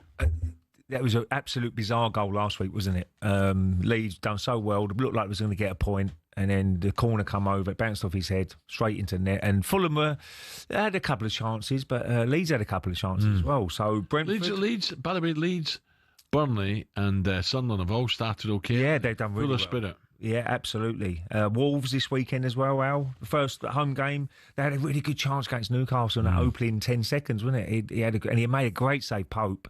Really good save. So they need to get some points on the board. Would you fancy them against Leeds this weekend? Another tight one. I think Wolves. A score draw, maybe. Wolves might get something. Maybe nick that. Yeah. We'll also keep you right up to speed. Another couple of great games. Manchester United, Chelsea, and Arsenal against City. You've got to be getting to that one, Ray. Yeah, no, it's always a cracking game. Arsenal got a decent record at home, to be fair, against City. But every game is brilliant these days. I mean, we do love the Premier League. Did you see that clip of Pep after the game last night? Getting a hold of Foden. Man, management skills is so important now. That is probably one of the most important things. You can be a good coach and have good coaches around you, but man management is vital. And that will give him a little. He's just more or less saying to him, "Look, that's the form. I know you can do that, and you're starting to deliver again, which is fantastic news for everybody, really. I mean, especially if you're an England supporter and want them to do well in the World Cup. If you can carry that on, and then Tuchel's got Rashford, who's banging the goals in. You got Foden, and you got some cracking players. Harry Kane, another 2 goals in a week, against Bayern Munich for Chelsea. Again, Harry's goal record. He's amazing. Fantastic. Right, Shaban coming up, and still to come on talkSPORT. Superstar Breakfast preview on talkSPORT with Travis Perkins. Doing what matters for the trade. Find your local branch at travisperkins.co.uk. Come fly with me, come fly with Ray. That's terrible. If you could use some Cobra bombing booze, there's a bar where you'll find Ray. So come fly with me, singing lessons, come fly with Ray. Can you give me a few singing lessons, Al? Is that Frank Sinatra or Frank Spencer? Coming up, Super Ally has been everywhere this week, from Glasgow to London to Bilbao, Newcastle, and back to Glasgow. He joins us at 8:30. Faces reality of another Rangers defeat this weekend. Ooh.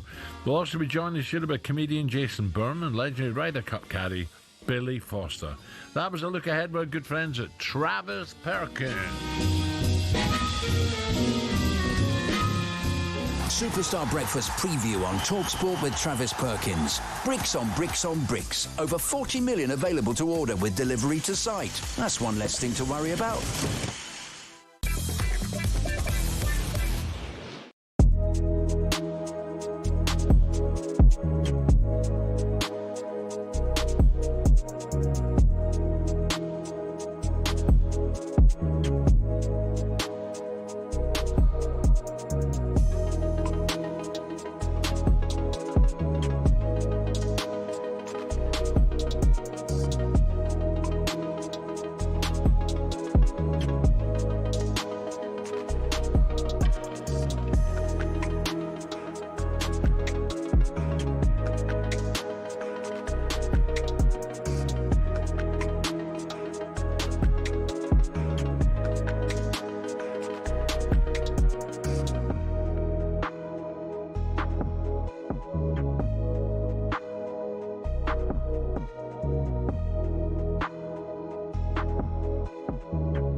Coming up 11 minutes before 8 o'clock Friday morning, this is talkSPORT Breakfast.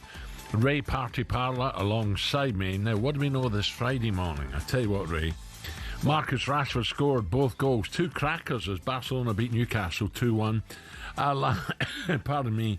At a lively St James's Park. The noise first half was as good as I've heard. That was in the Champions League last night. And Jose Mourinho has been announced as the new manager of Benfica.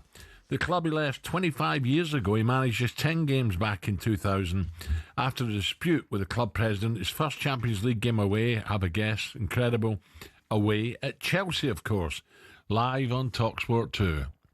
He can't do without it, Josie, can he? Oh, he loves it, doesn't he? Is that nice? What is he driving there? Nice Aston? Nice Ferrari, isn't it? Oh, is it? Nice Ferrari. Oh, lovely, eh? But Jose just... not bad for an interpreter. He just loves it, doesn't he? He just loves being a manager, and it's his life, really. Yeah, I like Jose. When we had him in the studio for a while.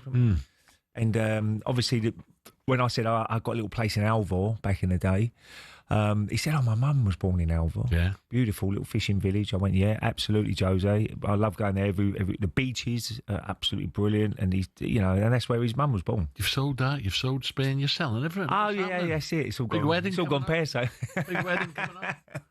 No, that's Scooby. Scooby's getting married. Oh, no. After scoring the Manchester derby on Sunday, Phil Foden put in another fantastic performance last night against Napoli in the 2-0 win. Pep was delighted afterwards. You'd see him getting in. That's better, son. You're back to your best. He spoke of his delight of having Phil back. You cannot imagine, I said before, how I miss him, how we miss Phil.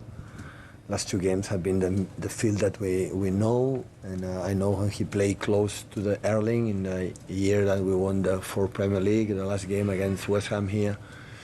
Phil was the best player in the Premier League, so last season we could not be there and cannot be here. So yeah, it's a sense of danger close to the box, and he could score 1 or 2 goals again. So yeah, we are so happy because I know that this much he's happy and his joy and his life is fine. The rest, his nature, his incredible talent comes along.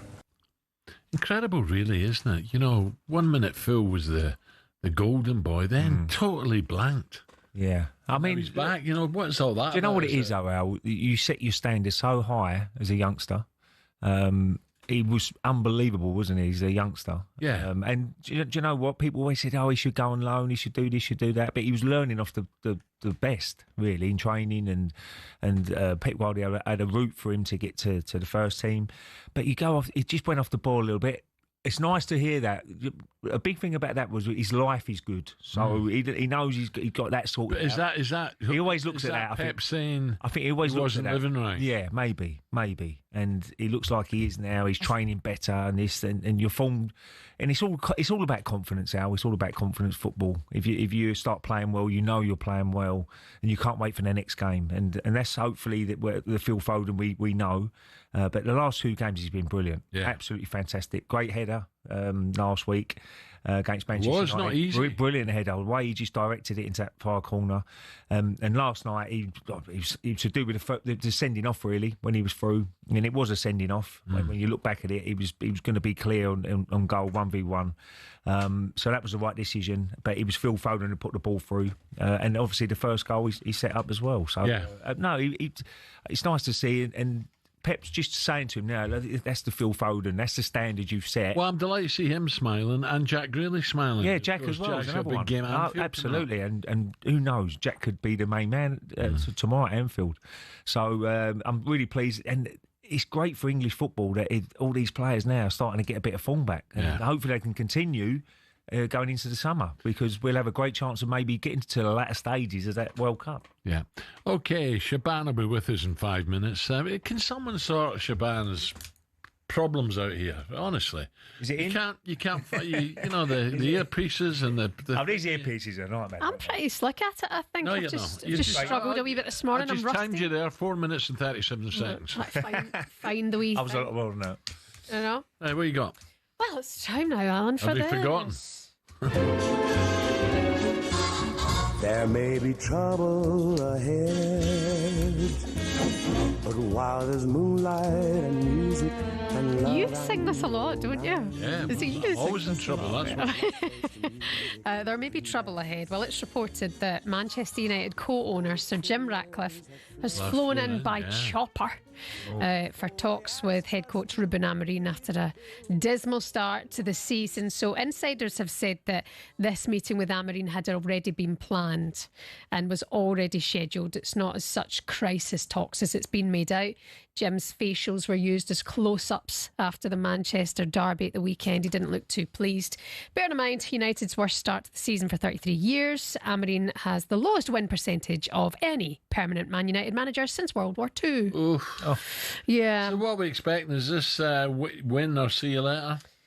Well, the reports come out this week that if he sacked Ray before his first anniversary, he'd be paid £12 million. And that's 7 weeks from now. So knowing what we know from Sir Jem, the cutbacks on the packed lunches, etc., do you think he would be paying out that money? It depends, Shaban. If he's got someone lined up, so you got to, get your head thinking. Who would he be lined up? Who is lined up? Yeah. And maybe he can't wait 7 weeks. Maybe he has to swallow it and pay him a living $12 million, if that is accurate. I just don't think it can be. The thing is that there is a fix here, and the fix is with Ruben Amorim, and that is change up the style of play. Yeah. Pochettino, perhaps? Or is he waiting for the World Cup with the USA? Yeah, surely. Well, people were talking about Gareth Southgate, weren't they? Yeah, I mean, Gareth Southgate. Gareth won't come cheap, plus your $12 million.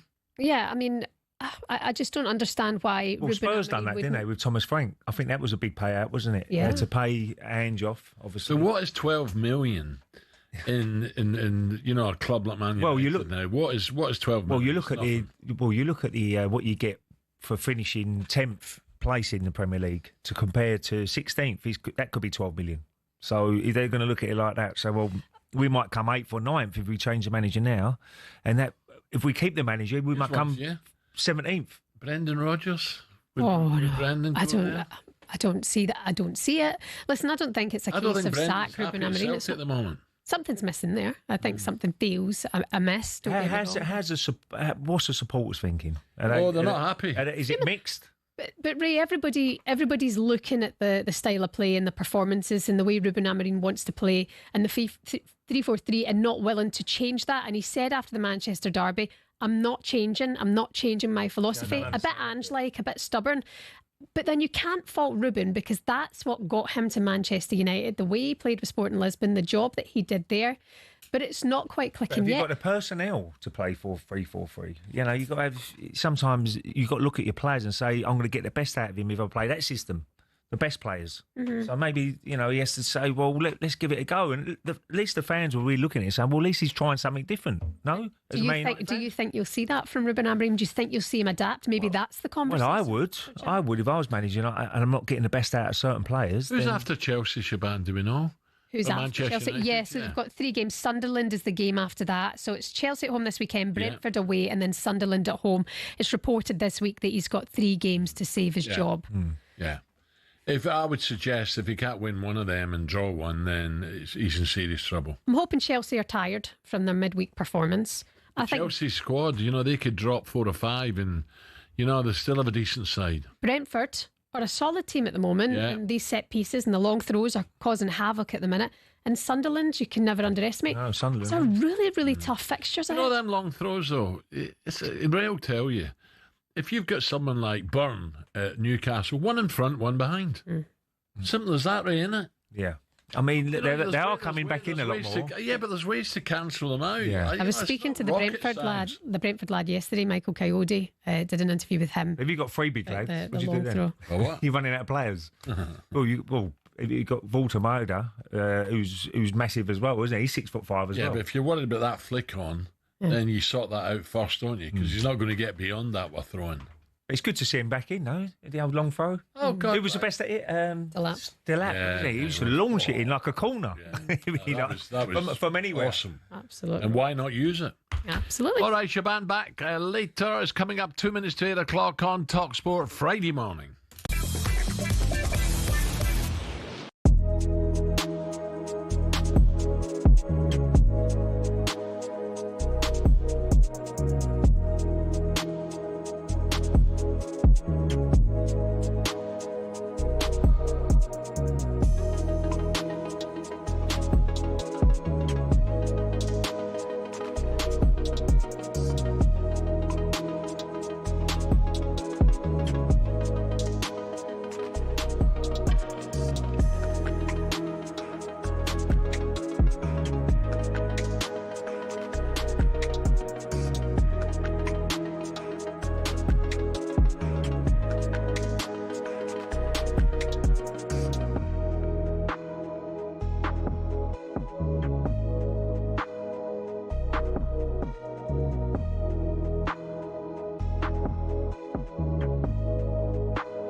how did it all begin? Incredibly, the first Lions tour was organised and funded by three men who played in England's first ever Test cricket match: opening bowler Alfred Shaw, opening batsman Arthur Shrewsbury and captain James Lillywhite. The 1888 Lions squad, then made up of 17 English, 4 Scots and 1 Welshman and a Northern Irishman, took a 46-day boat trip to New Zealand before heading to Australia. The Lions weren't alone on the boat. Also on board were 300 stoats and weasels, who were brought over to eliminate New Zealand's rabbit problem. The first ever Lions captain, Robert Seddon, died of drowning midway through the tour while sculling on a river. Andrew Stoddart, who was another of the cricketers there, took over and was the star of the tour. The next one was the first to get official recognition from the RFU against the newly formed Springboks. Although the Lions won the series and beat the Boks again 5 years later, in the 12 series since in South Africa, they've only won 2. New Zealand has proved an even tougher hunting ground, just the 1 series win for the Lions in 11 attempts, which came in 1971. And then there was that nail-shredding drawn series in 2017, only the second in Lions history. Only once have the Lions clinched a series after losing the first test, 1989, when David Campese's infamous ghost pass was pounced upon by Ian Evans. Before World War II, the Lions had a dark blue strip, which on the 1930 tour forced the All Blacks to play in all white. So in 1950, the iconic red shirts, white shorts and blue and green socks combination was born. It remains the symbol of the greatest alliance of adversaries in all of sport. To borrow the phrase from Jim Telfer, the Lions is Everest.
Okay, 8:05. Alan Brazil, Arsenal Invincible, Ray Parlour. Now though, Barcelona silenced the boisterous St James's Park. What a noise the first 45 minutes. Thanks in large to a familiar face. Well, listen to this roar. Tonight, it's one of the biggest games that Toon has seen for years. Guimaraes rolls it for a big chance for Harvey Barnes. It's wide. Newcastle have been on top, but Barcelona have those special players in the team that could spin the game on its head. A lot of effort, a lot of commitment, a lot of heart from the players. Now work forward again by Frenkie de Jong. Koundé, left-footed ball, Rashford, 1-0 Barcelona. Ultimately, when you concede the first goal, the game swings on that moment. Rashford, the goal scorer, has headed it on. He couldn't find Lewandowski. He got a second bite at the cherry that he wouldn't have expected. And then has pinged one in off the underside of the bar. His skills are unbelievable. His finishing is unbelievable. And we need a player like him. So. Wow. What a hit this is. Marcus Rashford take a bow. Bruno Guimaraes, Willock, Gordon. There's one back in the 90th minute. You know, we'll analyse it and try and improve and try and grow from this experience. Newcastle off to a losing start. And Barcelona have beaten them by 2-1. What a night, though, of Champions League football here in Newcastle. Yeah, really enjoyed the game. Absolutely. Right, let's say a very, very good match. Newcastle fans, give us a call, by the way. The criticism of Eddie being harsh following last night's 2-1 defeat against one of the best teams in world football was the game, in fact, there for the taking. You know the number, 03717 223344. I wonder what Lee Clark thought of that. The noise was deafening for me first half. Lee, very good morning. Morning, Lee. Morning, Alan. Morning, Ray. What a game. I really, really enjoyed it, Lee. Not the result, but the way the game played out. The noise early out as the teams, even the Barcelona players were looking around smiling, thinking, wow, what a noise. It was magic. And then a good start from Newcastle. It's amazing, isn't it, that Eddie's getting stick now. Why didn't he play a centre forward? Valdemado, why did he not start? And yet, had Anthony scored, Anthony Gordon, and had Byrne scored, we wouldn't be probably having this conversation. Spot on, Alan. Spot on assessment. The atmosphere was unbelievable. One of the best I've ever heard, and experienced some great ones over the last few years. PSG a couple of years ago as well. And the team started brilliant. Yeah. They come out the traps, they pressed well, they pressed high. They stopped Barca getting any momentum, and as you said, they had some good chances. The one Anthony Gordon missed when he missed the ball, middle of the goal, 8 yards out. Harvey Barnes, a couple on the back post. And, it was a tough one to take. I wouldn't use the word disappointed, because when you're disappointed in something, it means that people haven't done the right thing. But I thought the lads went out and tried to execute the game plan really well, and it wasn't going to happen, and especially when you're playing against world-class opposition in Barcelona. Yeah, just looking at the game, Lee, I mean, look, the expectation, it was always going to be a tricky game anyway. And look, the fans played their part, getting right behind the team. But the good news about the format is that, it's not, that's gone now. They can worry about the other 7 games to get the points to make sure you qualify for the next stages. So the format of how the Champions League works now, it's not the end of the world. I mean, look, you would love to have got something out of the game, I'm sure, but there's lots and lots of other games where you can, if you play like you did in that first half and finish your chances, then you'll be home and hosed and won't have no problem with qualifying.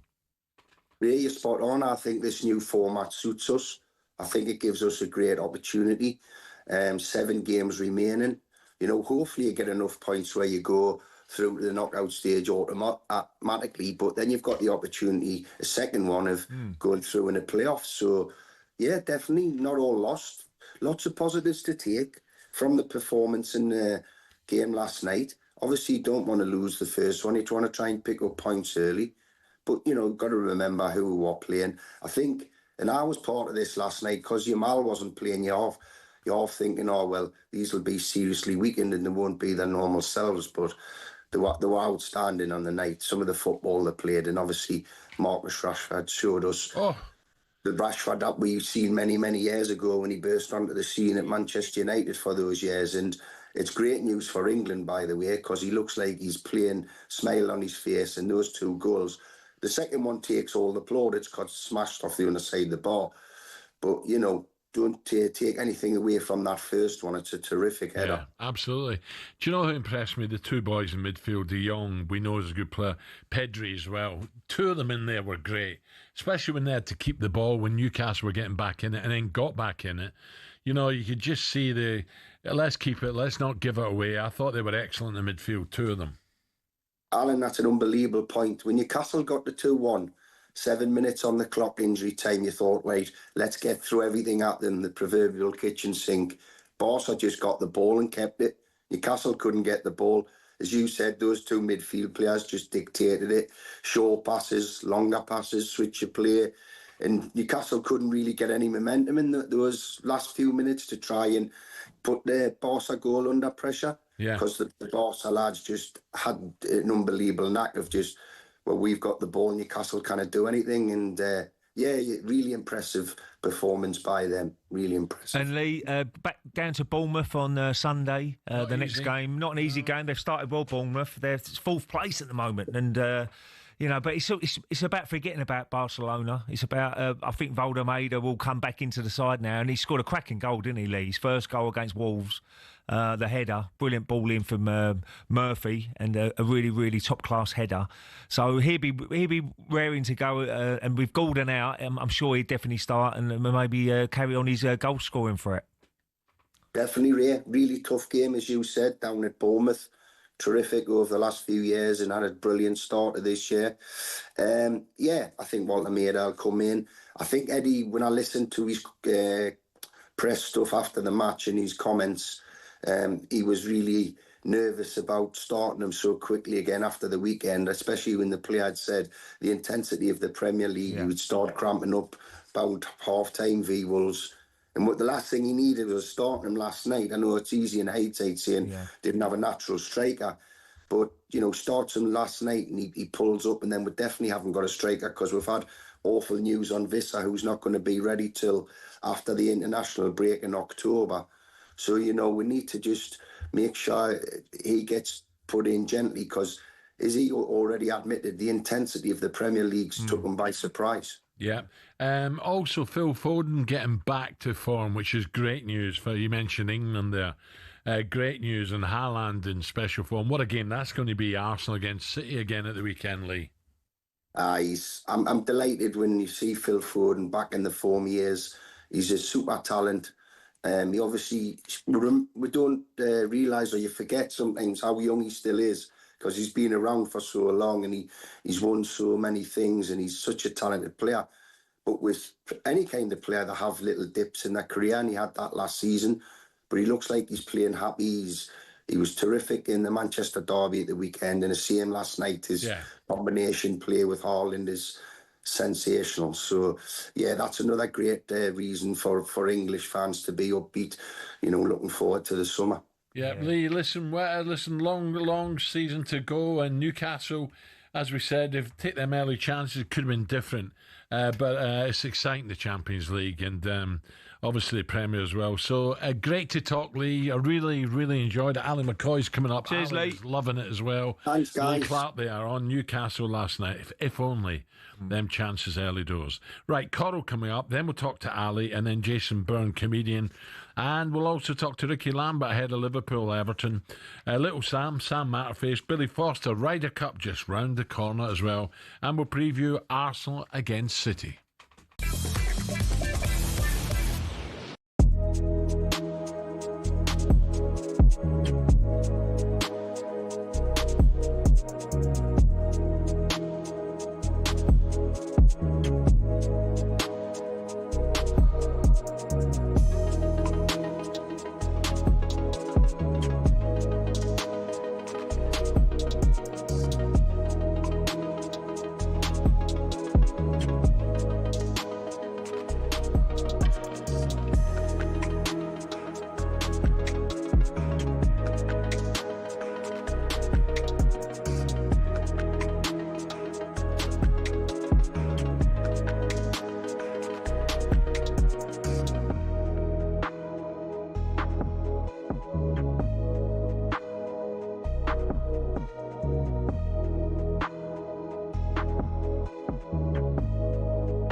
Bond. James Bond. Oh, I travel. A sort of licensed troubleshooter, you may say. I like my Cobra bomb shaken, never stirred. Well, I'm afraid you've caught me with more than just my hands up. I'm now aiming precisely at your groin. So speak! Or forever hold your peace.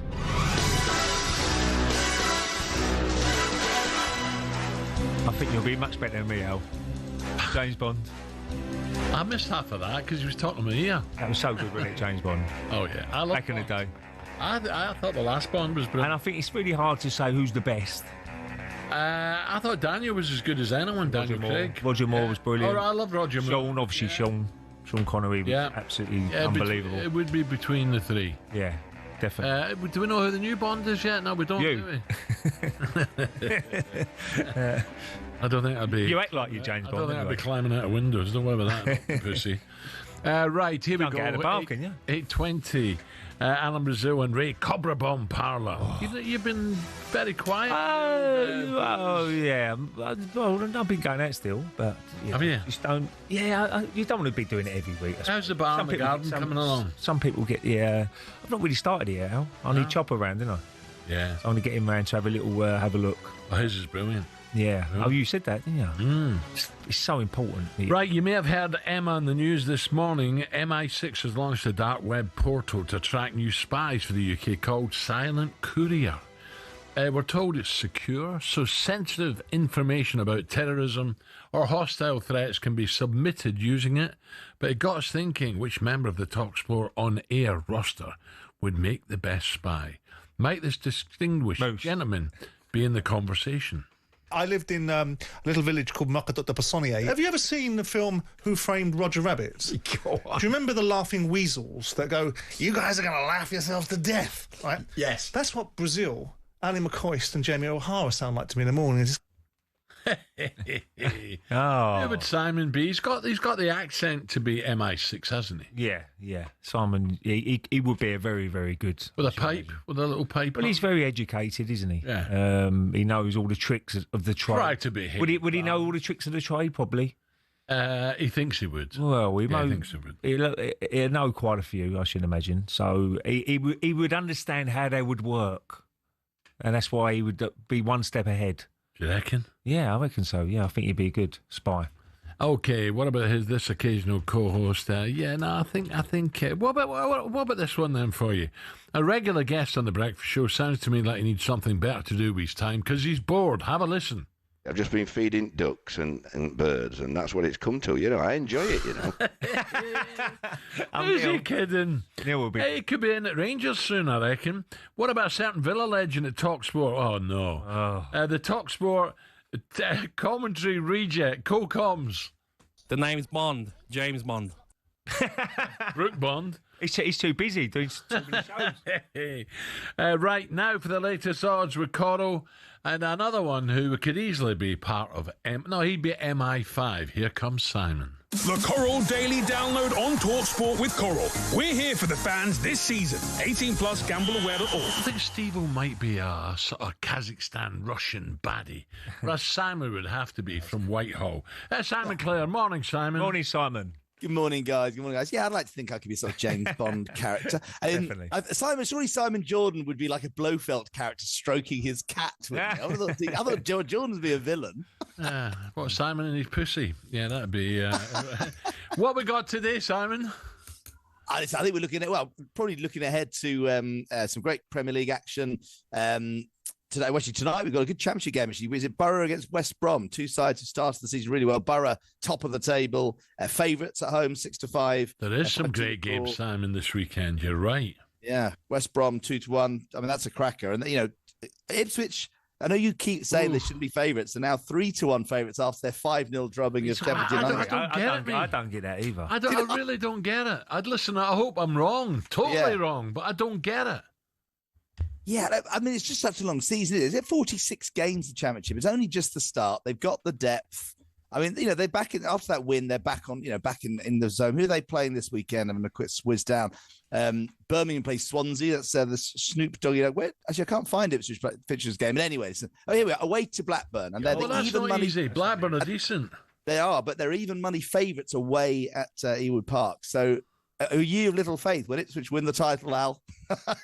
Simon, what price is Sheffield United? They haven't got a point yet, but we know Wilder's back. His first game back, and they're playing Charlton at home. Sheffield United's chances of winning the title is 28-1, and you think they might get promoted. So this would be one of the great Wilder comebacks. 9-1, not crazy. And obviously, this is. I tell you, I think the bet of the weekend could be, and it's me, my big mouth. I'll probably get it wrong. Is Steve-O's Pompey at home? Yeah.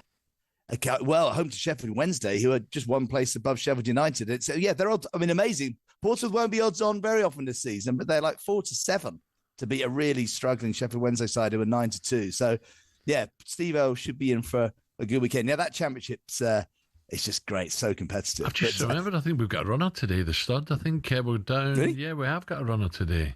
Not up at not up at air. No, I'll have a look at it. I'll have a look. Yeah. Ray, get on the camera. I'll have a look in a minute. Simon, Ryder Cup coming up as well. They are coming up. There's so many big events for to get our teeth stuck into. Yeah, there is. The Ryder Cup's not far away at all. America are just shade of odds on favourites based on the fact they're at home. The European team. How tight is it? Because I fancy Europe. Do you? It's 4-5, 5-4, basically. Right. So Ryder Cup, you can get just shade of odds against on the Ryder Cup. And obviously, this weekend's footballing action. I'm going to quick look. Liverpool-Everton, Merseyside derby. Is this the game that Isak is going to get his first goal for the club? He's even money to score at home against Everton. That would be some way to introduce himself to the Liverpool faithful in the Premier League. Do you fancy Liverpool to win? They're 1-2 to beat Everton at home. You've got to fancy him at home, haven't you? I think Everton are going there full of confidence, but in a tight game, I fancy Liverpool. Yeah. And then some other cracking games as well. Let's have a look at a few. Can Wolves get their first win, Simon, against Leeds at home? What a game. This already really looks a bit like a relegation fight here. Wolves are 13-8, Leeds 7-4. Nothing between them in the betting. Remarkably now, though, Wolves are the second favourites to go down at 8-11 behind Burnley. Leeds 7-4. That's flip-flop since the start of the season. So that's a close game. Here's a couple of interesting ones. West Ham, a sign of their struggles. They are Palace are favourites away from home against West Ham. West Ham are nearly 2-1. Crystal Palace is 7-5. That's something you wouldn't have thought to say. Here's another one. Manchester United are second favourites at home against Chelsea. Yeah. Again, it's amazing, isn't it? I think how to some extent the mighty have fallen, because even in recent years' form, you would have still expected United to be favourite at home, but Chelsea is 7-5. Manchester United 7-4. That's the 5:30 kickoff. I mean, again, I think there's some fantastic games this weekend. And obviously Sunday, Arsenal, Man City, which will be a cracker as well. Both teams to score, I should imagine. No, Haaland in form. Yeah, absolutely. And it's interesting again, Ray. Arsenal. This just shows you how the confidence in Arsenal in betting terms, and maybe the sort of the slippage in City. City are 3-1 away from home. Arsenal are shade of odds on 10-11. I think that would be the shortest price Arsenal have been against City for years. Do you know what I mean? I think just the way the pendulum has shifted. And in terms of looking at the first scorers, Gyökeres, I think he's 4-1 to score first. Haaland 5-1. It's good. It looks like Gyökeres has hit the ground running. Ray, do you like what you see with him? Yeah. I don't know if I was too busy thinking ahead, but have we done Champions League favourites? Because all the big boys have come good in this round, haven't they? Or most of the big boys. Yeah, again, I thought. Football's been brilliant this week. They really did load the big fixtures, the UEFA, I think, didn't they? They picked some crackers this week. And we were betting 6-1 the field before this first round of matches. It's interesting the way the market shifted now. It's just based on one game. Barcelona are now 7-2 clear favourites. Arsenal 9-2, Liverpool 9-2, PSG 5. And then teams of, Bayern Munich at 8-1, Real Madrid 8-1, City 9-1, and then 20 bar those, which is Spurs. So it just the teams are really sort of shorn in the betting. Barcelona, Arsenal, Liverpool, and PSG. But yeah, it's weird the way the market flopped. Maybe it was a case of just before all the first games we offered some generous prices. Now we're being more realistic. But that's the way the market. Sammy, where are you this weekend? Well, I tell you where I'm sitting. I'm sitting in the Western House Hotel, Al, which you know very well. Yeah, beautiful. Racecourse. It's the Ladbrokes Air Gold Cup meeting. It is a bit rainy looking out the window, but it should be a good 2 days. We had Stilian Petrov and Alan Hutton, the Celtic and Rangers players who both played at Villa, obviously with Gabby. They were here yesterday enjoying a day at the races. They did the draw for the Ladbrokes Air Gold Cup, so they were in good form. And the big race tomorrow, the Silver Cup, Northern Ticker is the favourite at 11-2 for Michael Dodds, and Two Tribes, famous for Frankie Goes to Hollywood fame, drew quite well for Phil Cunningham, and he's the second favourite at 9-1. So yeah, it's really good. I'm not in the hot. Well, Dad, they've done really well, haven't they? In Newmarket, they've got the yard there now. Really, really, really well. Yeah, with Richard Spencer, they name all their horses after songs. They've got a horse riding today called Born Slippy, which is from Cockney Rebel as well. What's Born Slippy from? The film with Ewan McGregor, based up in Scotland, the gritty one. Train Spotting. Train Spotting, brilliant. Coldwater, isn't he? The guy from Train Spotting. Yeah. But Born Slippy was the song from Train Spotting. Well, keep my room ready for the Scottish National, will you? Yeah. Do you want the one with the hot? Do you want the one with the hot tub? The one what? The one with the hot tub now. They have a hot tub. Yeah, and one with some lights that work, Simon, because your lights in your room are not working, mate. I tried to light it up. It's just a bit gloomy in here. I thought you had a power cut, Simon. Listen, you're talking about James Bond. I was trying to be all moody and Blofeld in the background. You know what I mean? Simon, have a great weekend. Hey, Simon. Cheers, guys. Simon Clare there. Great. They're always travelling, them boys. Huh? Yeah, that's a great. Anyway, 5:15. Oh, you're Sam Juanito. He's going to be, I don't know, 16-1, 12-1, maybe a little each way. Rob Haviland, a big Rangers supporter, rides him. What yards coming in? 5:15. The trainer, Chrisfords. Oh, okay. He's a nice horse. He's won a couple of times for us, but it's a handicap. Look, it's worth isn't it? It's worth a little fiver each way. 5:15 Newbury. Okay, coming up to 8:30. The Coral Daily Download on talkSPORT with Coral. We're here for the fans this season. 18 plus, gambleaware.org.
merger between Corinthians FC and Casuals FC.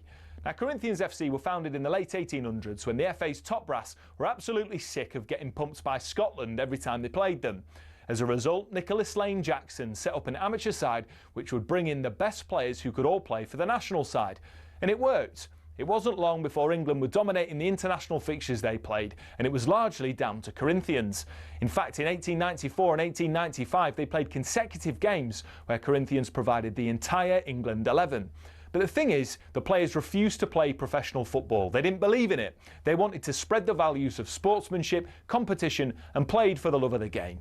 It also helped most of the players were Oxbridge graduates who didn't need the money, but instead of entering league and cup competitions, they played exhibition football and toured the world, bringing the beautiful game with them. Think of it like the Harlem Globetrotters of football, and it was this which spread the game throughout the world and made it so popular. Most famously, in 1910, they travelled to Brazil, and the locals in Sao Paulo were so impressed they started their own team under the same name. Yes, the same Corinthians who won the FIFA Club World Cup in 2021, one of the biggest clubs in Brazil.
I don't know yet, Ray. I've not been given it, no. But, oh, by the way, can I just say, yesterday,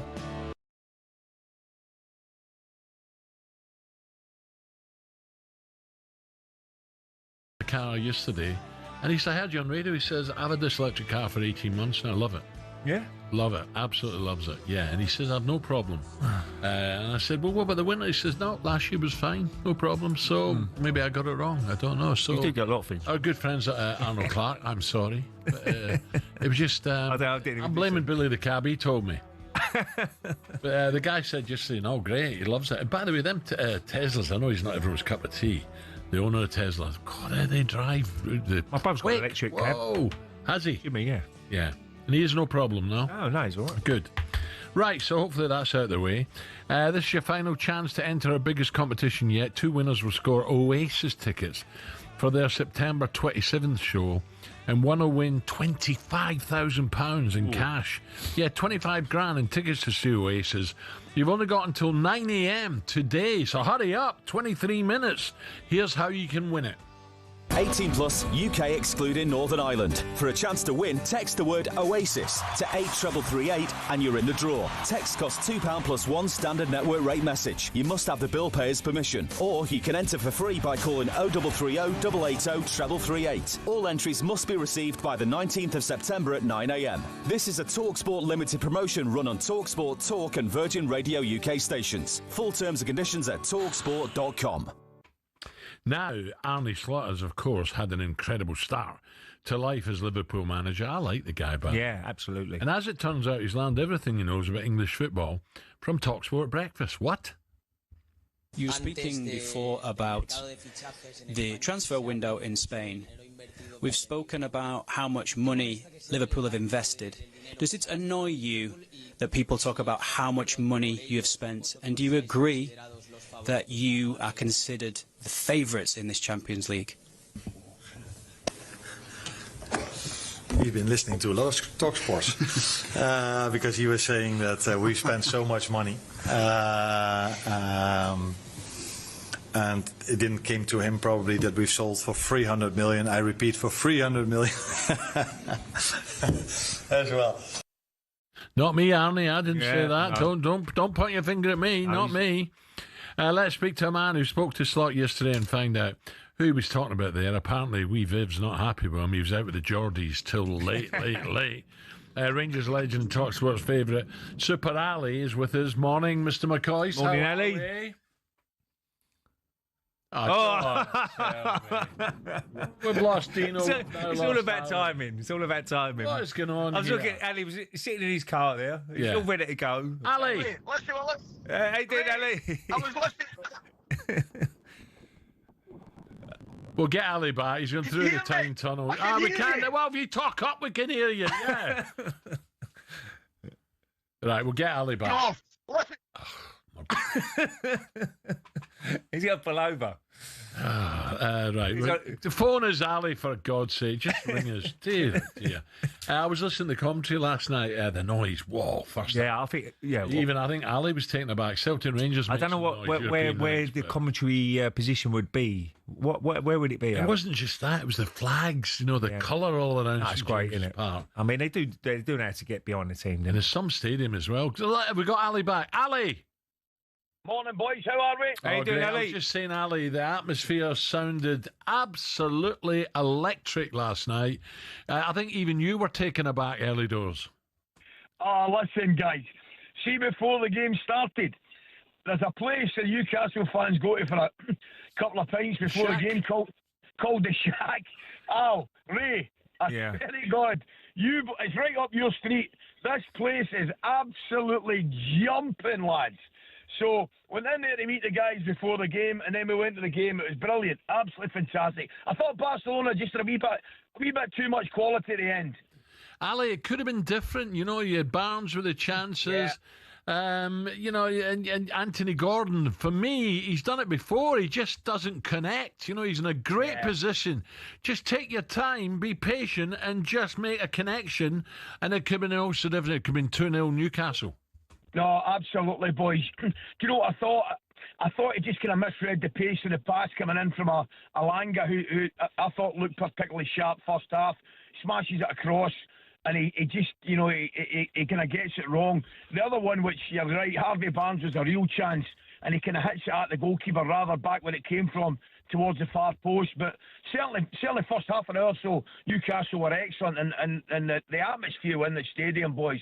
Obviously, the great week, Ray, I was at the Arsenal game on Tuesday, had a bit of Liverpool on Wednesday. Oh, what a week, Ally. James's last night. It's brilliant. But what do you make of Eddie Howe leaving the striker out, Valdermeida? Do you think that was the right decision? I know, look, his first game in the Premier League's going to be a little bit quicker, intensity is a bit more. Maybe he's just trying to protect him. He knows Gordon's out for the Bournemouth game, so he'd bring him back in after that. And but a lot of people have said, we needed that striker up front. It's a funny one, Ray. I was surprised myself because I thought he would start. And what I thought they would do is, I thought they would just get the ball up to him, and I thought they'd put the ball in their box every opportunity to try and unsettle Barcelona. I even thought they'd go long throws, corners, free kicks, on top of them. But you're right, he went with the option of Gordon through the middle and Barnes and Alanga on either side. And you know something? You know what it's like, mate. See if one of those chances gone in the first half. Absolutely. We'll be talking about it, We're saying Eddie's got it right, but it was just one of these things. There's no disgrace getting beaten by a team like Barcelona, boys. No. They're a top side. And midfielder were brilliant. Thomas Tuchel was watching. Rashford, wow. What a reply that is, just to say, hey, I've still got it. Don't worry about that. Oh, what a hit. It's unbelievable. I mean, the first goal's good enough. Yeah. He comes in off the left-hand side, good delivery in, and to generate a bit of power on the ball, because I don't think there was an awful lot of pace on the cross. But the second goal, Ray, what a strike. He's running across, and then he kind of comes back on himself and meets it as sweet as anything you like, flies in off the underside of the bar. I thought it was a special goal, I really did. Yeah. Ali, the Slot interview, what was Arne saying then? You sat down with him, didn't you? Yeah, I've got to say, what a place that is as well. The last couple of weeks, Ray, I've been at the Arsenal training ground and the Liverpool training ground. Both of them look something from outer space. Fantastic. So I had a great chat with Arne. I thought he was in fascinating form. I really did. What a fascinating guy, lads. Really enjoyed his conversation, really enjoyed his crack. And he was right. He was having a giggle at us at talkSPORT. He said, because we always mention how much money they've spent. And to be fair, they have. But he's absolutely correct to say we're the ones that would have criticised them if they hadn't went out and spent money. And they've brought in, you think of the money that they've brought in and recouped on players, millions of pounds. So the actual overall spend isn't that much. But I really enjoyed sitting down with them. And obviously had a bit of crack. I saw wee Robbo at the stadium. And Gio was there as well. I had a great crack with Gio. I met a few of the coaches up there. So I really enjoyed my day, lads. And what are you doing this weekend, Ali? Believe it or not, I'm back down, Ray. I've got the Merseyside derby. Oh, brilliant. Liverpool Everton on Saturday. What a game that'll be, lads. Some great games this weekend, obviously. Arsenal hosting City. You'll be looking forward to that, Ray. And down the pub Sunday and a curry, as usual? You've got it, mate. Sunday night. A wee you love it, didn't you? Hey, you can't beat it with a tapa sauce, mate. You know the drill. And don't you forget your golf next Friday, by the way. I've got it penciled in. We've got it covered. Wee Viv's got it covered. Don't worry about it, mate. Oh, no, I thought Wee Viv's having her nails done or something. She can't make it. No danger. No, I'll certainly be there anyway, mate. Don't worry about that. I'm looking forward to it. We've got a Rangers game on the Thursday and I'm straight off to see you. Rangers at Livingston at the weekend, Ali. How big is this? I thought we'd Hibs. You've done that in me. Oh, is it? Oh, sorry, is it Hibs? Shows you what an interest you're taking. DJ Ed just told me he was selling Hibs in Livingston Rangers. He's got a draw straight away, he said. Definitely a draw. Where's the game? Is it Ibrox or at Easter Road? Just do a draw anyway, Al. It's a League Cup, mate. It's the game's at Ibrox. Ah, it's a cup, mate. It's a cup. Yeah, it's a cup, so we need to see how it goes. But as you're well aware, it hasn't been good recently, Al, Ray. So looking for improvement, mate. The old golden double, McCoist and Warnock. That could be the next partnership in there, couldn't it? At Hibs. Right, you have a great weekend. Cheers, Ali. You too, boys. Great job to you. Have a lovely weekend. See you, Ali. Ally McCoist there. So he's back down. Oh, what a week he's had, eh? What a week. Big games. He loves his football. He was loving it yesterday, honestly. I don't know if you heard the early doors commentary. He was so excited about the atmosphere. Well, that's what you want to hear. That's what commentator. He's such a good commentator, isn't he, Ali? I mean, I always listen. And the Newcastle fans were a great one. Yeah, he was a Sunderland man, wasn't he? Yeah, well, look, it's what it is, isn't it? I mean, he doesn't have a bad thing to say about Newcastle, even though you play for the other team. Yeah, you know, I'm a little bit like that with Spurs. Isn't I? From one comedian to another, Jason Byrne coming next. Superstar Breakfast preview on talkSPORT with Benchmarks Kitchens and Joinery. Get trade prices on kitchens to suit all styles and budgets at Benchmarks.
Here we go.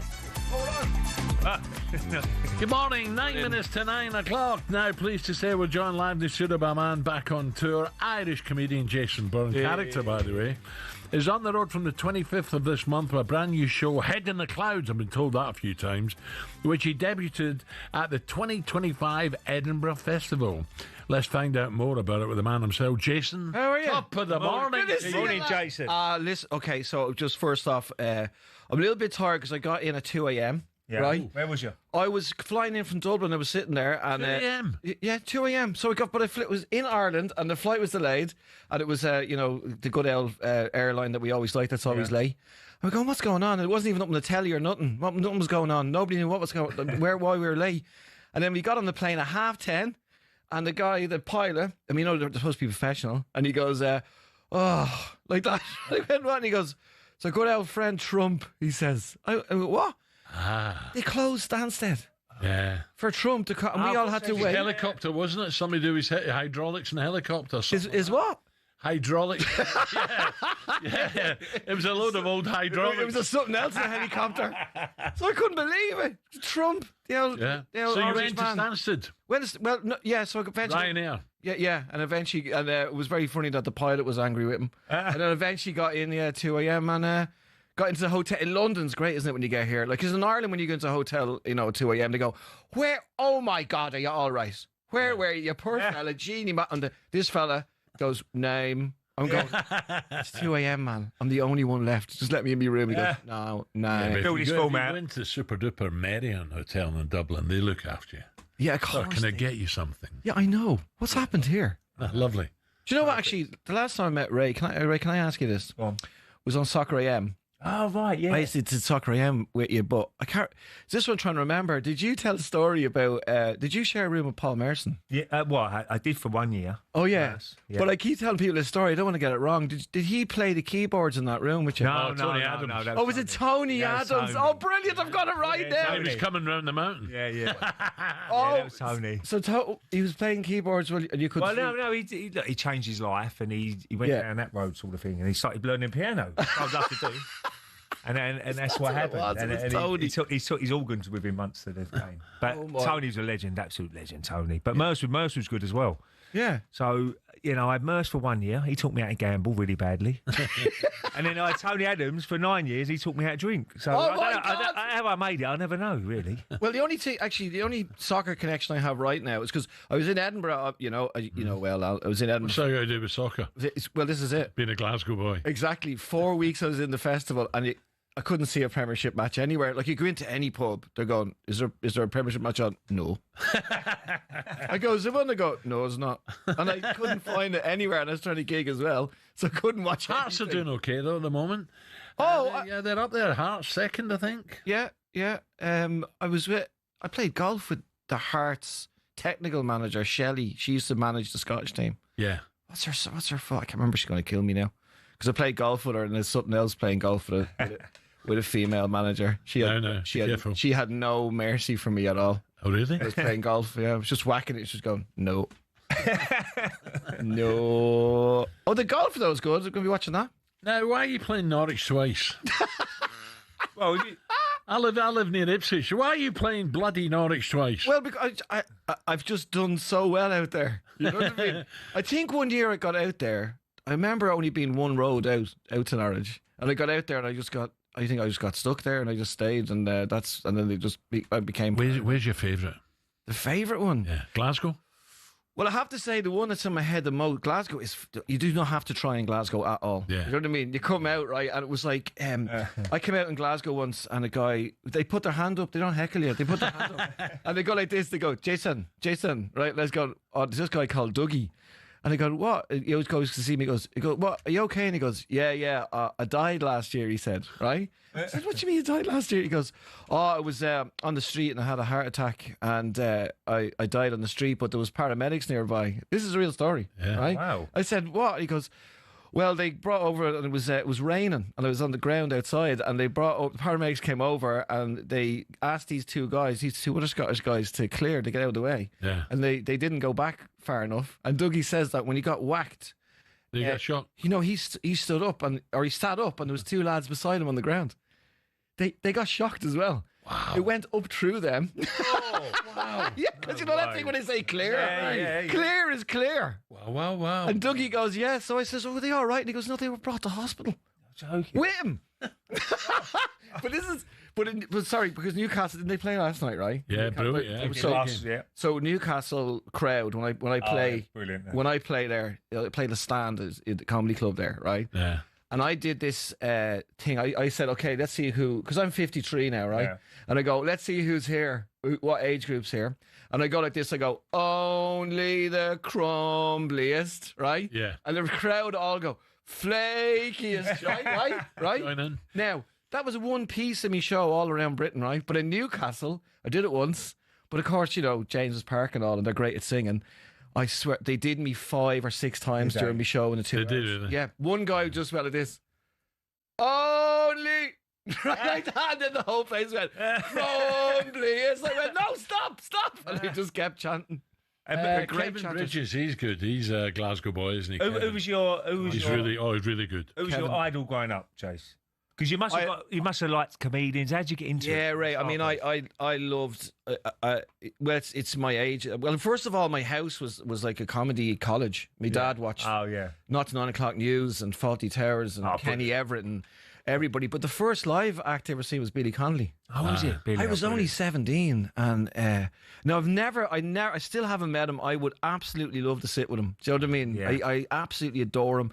I sometimes play his stuff before I go on stage in my dressing room just to get me going. Yeah. Because you as players, you used to have to travel around a lot. He played with a band, Jerry Rafferty, who's no longer with us, from Steelers Wheel, called the Humble Bums. That's right. And Billy Connolly was in that with Jerry. Yeah, and the only time I met him was when I was about 15, and he was in Ireland because he was great friends with the Dubliners and the Wolf Tones and all those people, all those heads, right? Yeah. And I was at Luke Kelly's anniversary death, and there he was with his big beard, and I just served him a pint of Guinness. That's the only time I met him. Yeah. But when I seen him live, Billy Connolly, oh my God, I seen it. So the crack was me mate PJ, we snuck into the venue. We knew that in the theatre you could go in this way and sit in the boxes. So we sat in the box and watched them. So I owe Billy 2 tickets. I'm 53 now, so I was 16. So you went out for half a dozen rolls and came back 3 days later. I met the Furies and Davy Arthur in a remote bar. Yeah. And just had a few pints with them, and that was it. And 3 days later, come back and whoa. Back in the day, what a rollicking I got. Back in the day, you had Byrne Manning, didn't you? Bobby Davro, we still see, didn't we? Sometimes. Bobby was up in Edinburgh. Les Dawson. Back in the day, God! How funny you can't have him now. No, mate, it's brilliant. I love all the young people are listening. Davidson. What? So when's it kick off? Are you starting? You're not started yet. Is it? Where is it? Do you know where I'm starting? Isle of Man. I've never played the Isle of Man. And so the reason I want to play the Isle of Man is I haven't been there since I was about 10. Ah, brilliant. But we used to go there all the time from Dublin. My dad used to call it the Isle of Man bucket because I had no stabilisers. Very expensive there. So, Jason, the most important thing, how do people get tickets for these events? Oh, jasonbyrne.ie. Yeah. That's the Irish internet, Ray. Of course. I was going to say what? Yeah. You can go but that's the fast way. jasonbyrne.ie. You'll see all the gigs up there. Yeah. There's a load, isn't there? And then London Leicester Square. We go. October 2nd, October 3rd, down in Norwich. I know. you'd love to. Is Ipswich near Norwich or something? Yeah. 40 mile away. Why don't you come in? You won't though, will you? You always say that. I love the presenters always go, "I'll pop in." You never do. No. How will I get them in? 2nd or 3rd, I think I'm in Paris for the Arc de Triomphe. Horses. Oh, are you? I think so. I didn't know what that was. I thought you had a tick. Let's go. Jason, I've got to break, right? Listen, have a great time. Listen, lads. You're a busy boy. I'm looking at that. Unbelievable. Sunderland, Glasgow, Dunfermline, Southport, Newcastle. You're going everywhere, eh? Magic. Lads, thanks for having me. You'll be owning the Isle of Man soon. I know, I can't believe it. We Manx cats. Actually, Norman Next Wisdom. week. Remember Norman Wisdom used to live there? Yeah. Did he? Yeah. Still good in, where is it, Albania? Still a hero down there. Yeah, he is. I'm still big in Norwich, though. 9 o'clock, Jason Byrne, thank you. Thanks,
Formula One. It's a sport often seen as insular and elitist, but it's seen a meteoric rise under its owners Liberty Media, not only in popularity and viewership, but in the ability to almost print money.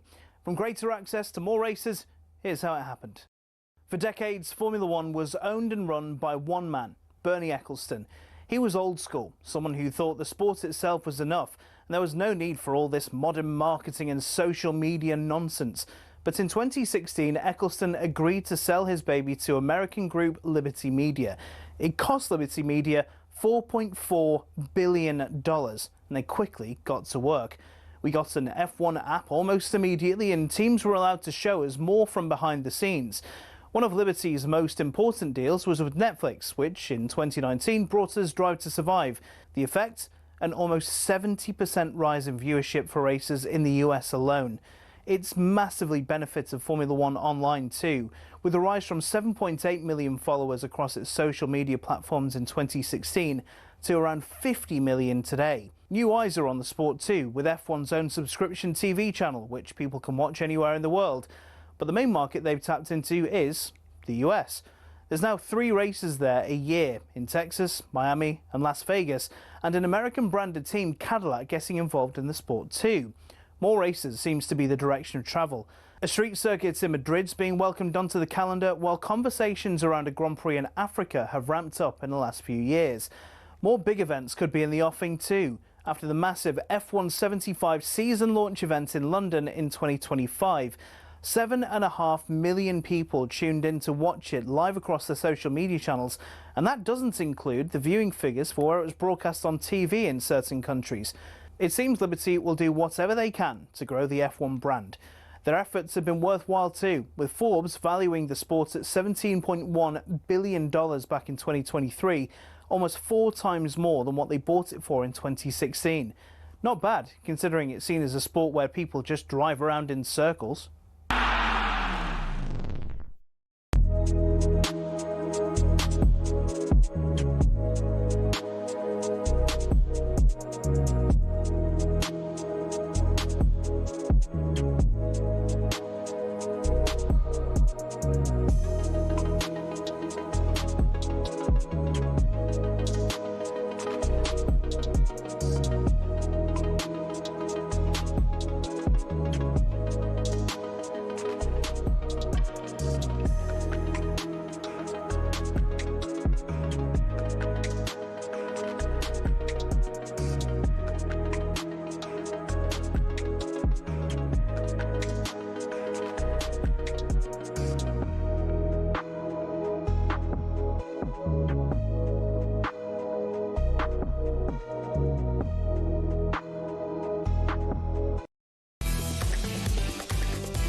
He's a screwball, that Jason Byrne. Oh, right. You certainly didn't have to say it like that, did you? No, he's great. He's got, well, if he's like that on stage, I'm sure he's great fun to watch.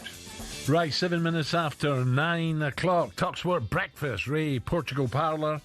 Right, the Merseyside derby, Liverpool-Everton, red versus blue, Saturday, 12:30, live and exclusive on talkSPORT. A city that lives and breathes it. It's the best fixture in English football, and I will argue that till the cows come home with anyone. I want to see Mr. Slot. Mr. Slot when he's under pressure. When you win him, it's lovely. The Merseyside derby was personal. Right footed, cleared off the line, comes back to Salah. He puts it into an empty net and Liverpool lead. It's not only tactical, you also have to stand up to those emotions. I've been involved in some of these Merseyside derbies and it's been incredible. Comes through to the far post, it's whacked into the net by Tarkowski. There's a mini pitch invasion. There's an overspill of emotion. David's long overdue a good result at Anfield, and he'll fancy his chance. It means that Liverpool are back on top of the Premier League table. They're showing champion form in the sense of you're winning when he's not great. It is a feisty derby, a test of credentials where the football takes precedence above everything else. Are you ready for it? Should be a cracker, Ray. Couple of absolutely. games. Arsenal will be great as well, so look forward to it. Great weekend. What a game. Can't wait for this one. The last derby finished 2-2 draw, 2 reds, and Arne Slot was slapped with a 2-game ban for his behaviour towards the ref at full time. Liverpool have lost just one of the last 28 home derby games against Everton. That's an incredible record, isn't it? And of course, boast a perfect 4 out of 4 record so far in the league this season. Yeah, leaving it late, but still a great start. John is now a man who knows exactly what it's like to lead the line for Liverpool. Former edge striker Ricky Lambert joins us now. Ricky, morning. Morning, Ricky. Morning, fellas. Morning. Ricky, always a classic. Cracker. Splits the city. Cracker. Brilliant. And can't wait for it. I'm hoping to be there. And after, obviously, the Blues beat us 2-2 last game, there's going to be a little bit of revenge on our cards this time with the way the game went, and they managed to equalise in the last second. But it's Everton looking good. I'm thinking this is not going to be as close shop for the Blues as it normally is. I think they're going to try and come out at us this time. Yeah, you look at... Sorry, just let me, before I forget, because I meant to ask Ricky this before last time. Ricky, in Merseyside then, is it part of the area you grow up that supports either blue or red, or is it just maybe who your uncle took you to a game or your dad took you to a game? How does it work?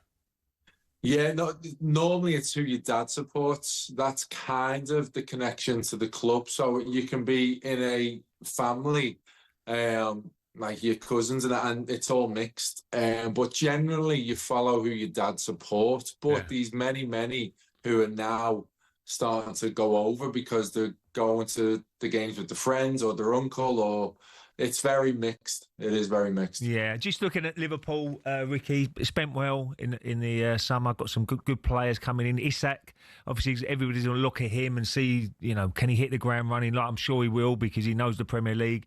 Ekitike has been a brilliant signing as well. Yeah, I think he's looked really, really lively when he's played, and he looks like he's a proper player going forward. So they spent well. They did. I've said it before. This is the first time Liverpool have gone out and smashed the transfer like this.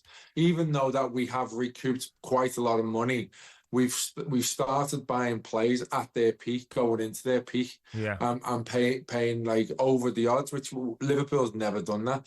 But looking at Isak there, even though he didn't score during the week, he looked sharp. He looked amazing. The interactions he has with the players around him, it looked really promising. So no doubt that he'll start on Saturday.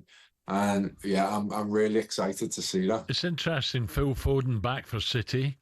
Rashford last night, magnificent.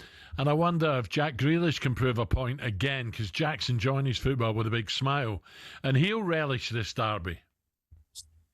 He is. I think with Jack, he needs the good start with the Blues, and he's got it. He's already been took in by the fans, and that's all Jack needed. I loved him at Aston Villa. He was one of my favourite players I watched in the Premier League. So I'm hoping to get that back, but not on Saturday. I hope. Obviously, there's one player we need to keep quiet. It is him. Yeah, but he is. He is one a of them top guys, player. Ricky, that you just want. He's so likeable, isn't he? He really is. He's so likeable. Yeah. Oh, I love him. I love his character. And this is Alan, these characters used to be about back in the day all over the place. There's not many like Jack these days, and we've got to appreciate him. I appreciate him. I think he's a brilliant player and a brilliant lad. Yeah, really? I mean, just looking at the manager as well. He comes across so well, doesn't he, Arne Slot? And to be fair, he would look at his team and say they haven't been great, they haven't played to their ability at the moment, but we're still winning football matches, which is the most important thing. He's Mr. Cool, isn't he? He is Mr. Cool. He just comes across so calm to me. Whatever the situation, he just seems calm. Apart from the last derby, that's the only time I've seen him lose it. But I feel like everyone's talking about the late winners and stuff like that. It's because how good the opposition have been against us defensively. It's not that Liverpool, I don't think, are playing bad. It's how good the opposition, really good teams in a good form, have just managed to close us down, to keep us closed up. But eventually, with the quality that we've got, it's inevitable that we're going to get a chance. But I'm hoping it's not going to be like that for too much longer, and that we're going to start like putting teams to bed earlier. Yeah, Ricky, I know you're red, but have you been to the new Everton Stadium yet? It looks fantastic.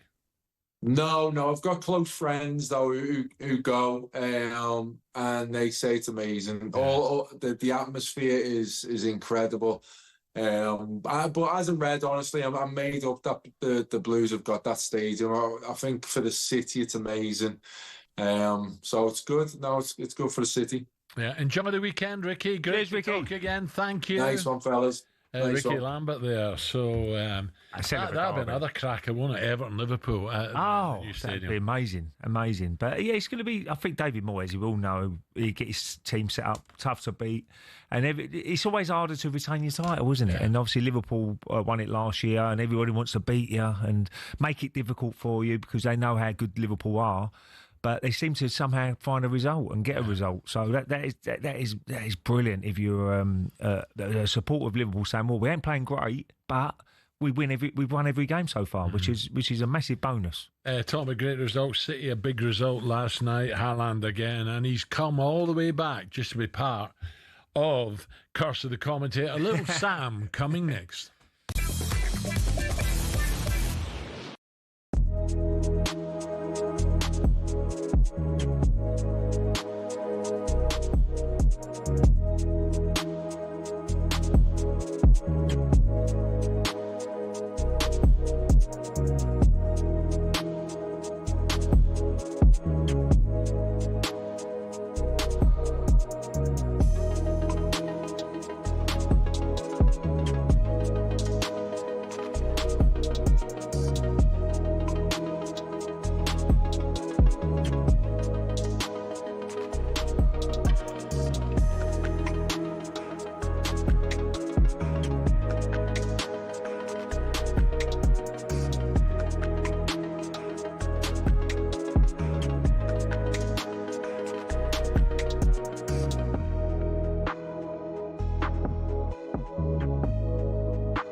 Here we go, 9:20. All the way back from City last night. Enjoy it? I did, actually. I thought it was a little bit disappointing that the sending off happened, because it just meant it wasn't as much of a match as I think it was probably going to be, because they had the threat in behind with Haaland.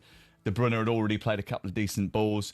And obviously, the last thing you want when we've built it up that it's all about Kevin De Bruyne. He comes off after 20 minutes. So that was a bit of a shame. But by the way, how good was Phil Foden last night? Brilliant. Little Sam. When you have a little double Barca and City, you know. Yeah, you were happy about that, were you? Do you know what? It would have been a difficult game. I thought Napoli started quite well. They did. And by the way, look, Foden was... It was a sending off, though. It was. There's absolutely no doubt. There was nowhere near the ball. Sam, if I'm being honest, I was watching the other game because the atmosphere early on was electric. Was it? James. Yeah, I watched the highlights this morning. It was unbelievable. Even McCoist was bamboozled by it. He was buzzing. It was brilliant. But Newcastle could have gone 1 up, 2 up. It could have been totally different had they taken the half chances. Well, Gordon had a great chance, didn't he? Oh! The first 5 minutes. Just had to connect. Straight at the goalkeeper. Yeah.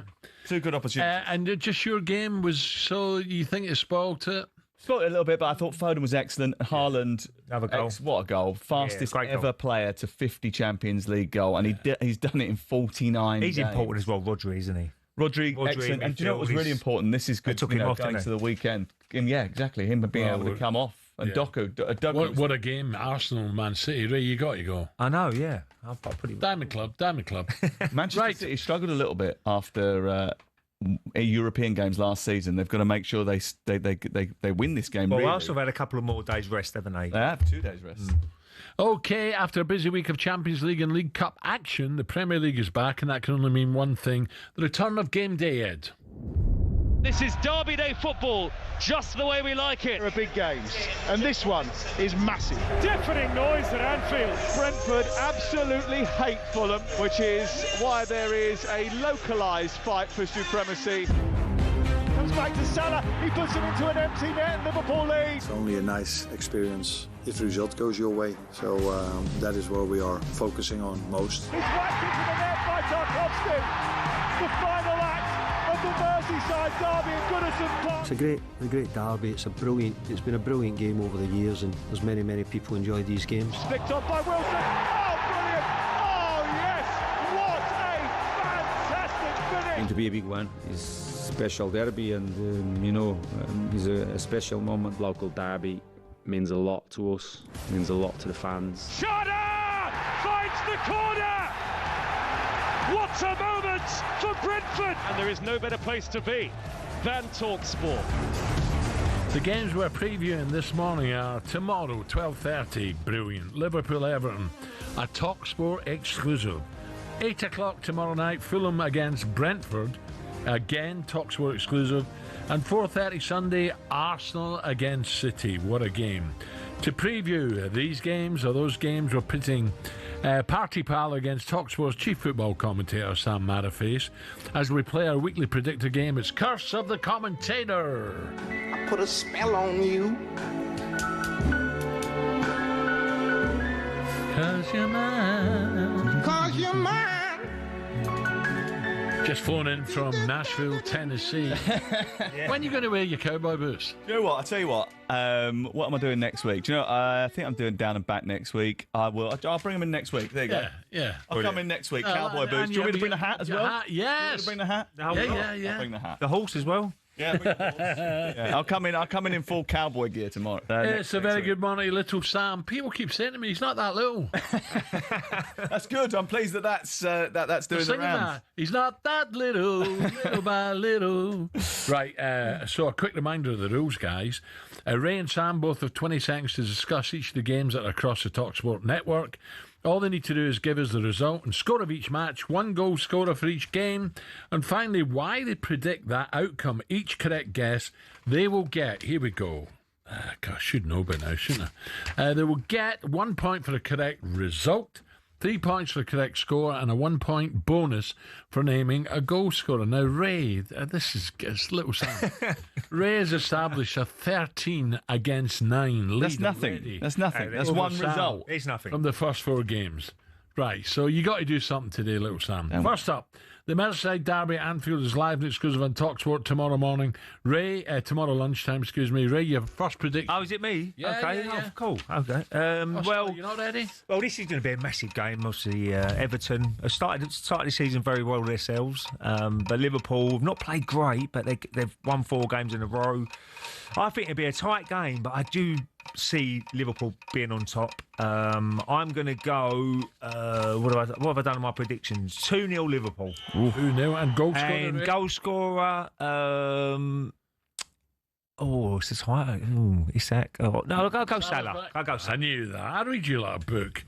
Okay, little Sam. 20 seconds starting now. Well, I don't know if Isak's going to start, which is one of the reasons why I wasn't going to go for him, but also the fact that Mo Salah has scored 8 goals against Everton in Merseyside derby, so he's a safe bet, isn't he? I do, though, think that Everton will score in this game because the defence of Liverpool has not been robust enough at the start of this season. So I'm going to go 2-1 to Liverpool. Shout. And do you know what? I will go Ekitike. I like him, mate. Yeah, I do as well. He was a little bit disappointed, I think, probably to be on the bench on Wednesday night. Oh, but doesn't throw his toys out because he's a good player. Yeah. Okay, right, here we go. Next up, we bring you Saturday night football live and exclusive on talkSPORT, 8 p.m. Tomorrow, Fulham taking on Brentford. So, Sam, we'll let you go first on this. 20 seconds now. Brentford have lost tricky one, this. 2 of their last 3 Premier League visits to Craven Cottage. Used to be the other way around, really. They used to do quite well there, but they don't anymore. Fulham are quite a difficult team to play against and difficult team to predict because they don't win very many matches, but they don't lose many matches either, do they? I'm going to go for a 2-2 draw. Yeah. And I will go for Sharda. Okay. Ray, here we go. 20 seconds. Yeah, I mean, what a terrible against Brentford. What a nightmare kick-off time, though, isn't it? For anybody, 8 o'clock. Oh, what an It's great that it's on the radio at 8 o'clock because people will be going out and about. So well, it's maybe. Great to have it's on still there. bad timing. But if you're playing, that is. I'm trying to sell it, right? No, I'm trying to say if you're playing. So like you've been down the pub and then the Indian, Sam's trying to sell it. Anyway, let's go straight to the score. I'm going to go 1-1, and I'll go Jimenez. He's taking no chances, just keeping his nose in front, Sam. No, I thought it'd be a draw. Look, I'm only going to go by that. Look, so, right, he's got it. Final game, Sunday afternoon. Brilliant. Ooh. Arsenal against City. Oh. And I'm going to let Sam go first again. Well, interesting this because I was doing a little bit of research before the game last night. Keep getting beat by doing research. But go with your heart. Man City struggle in games after European matches. They've lost 5 of the last 7. What was Arsenal's record like after European matches? Pretty good. Pretty good. Oh, right. They beat Manchester City 5-1 after one of them. So, look, I think for Manchester City, it's really important to win this game because should they lose on Sunday and Liverpool win, they'll be 9 points behind Liverpool at the top of the table. And that's a lot of ifs and maybes. But that's a possibility. Yeah. 9 points. So I don't think that Manchester City can afford to lose this game. But 2 days extra rest for Arsenal. I think they'll go there. They'll try and be robust. They'll play the 4-1-4-1 they played last night. Almost exactly the same team. And I'm going to say 1-1. Ooh, 1-1. And goal scorers? Haaland. Forgot about it, didn't he, Ray? Haaland. All right, Ray, here we go. Your 20 seconds starts now. Yeah, look, Arsenal started pretty well this season. I know the Liverpool game could have gone either way. I know it was a superb free kick, won Liverpool the game. Going to be less. But Man City were they were very good. I thought they was very good last night. Foden's got, as you rightly said, Rodri's back in the midfield, who's such an important player. Haaland's banging the goals in, so it's going to be a real difficult game. But if Arsenal are going to have any chance of really pushing, they need to win at home. That's when you go away from home, a point's a decent point when you've got your rivals. But I'm going to go 2-1 Arsenal because I think Man City with the way they're playing going forward and Haaland's form is in, and I'll go Gyökeres. I wrote that down knowing that he was going to do I'm going to go Gyökeres. I was thinking about Eze there. I hope I'm wrong. I'm still not sure about Gyökeres, me. He's scored goals already this season, hasn't he? I thought they were better with him. He's got to learn. He's got to learn to play with his team. In the game against Forest, they were better with him. Yeah. Who's on the show today, Sam? Troy's here.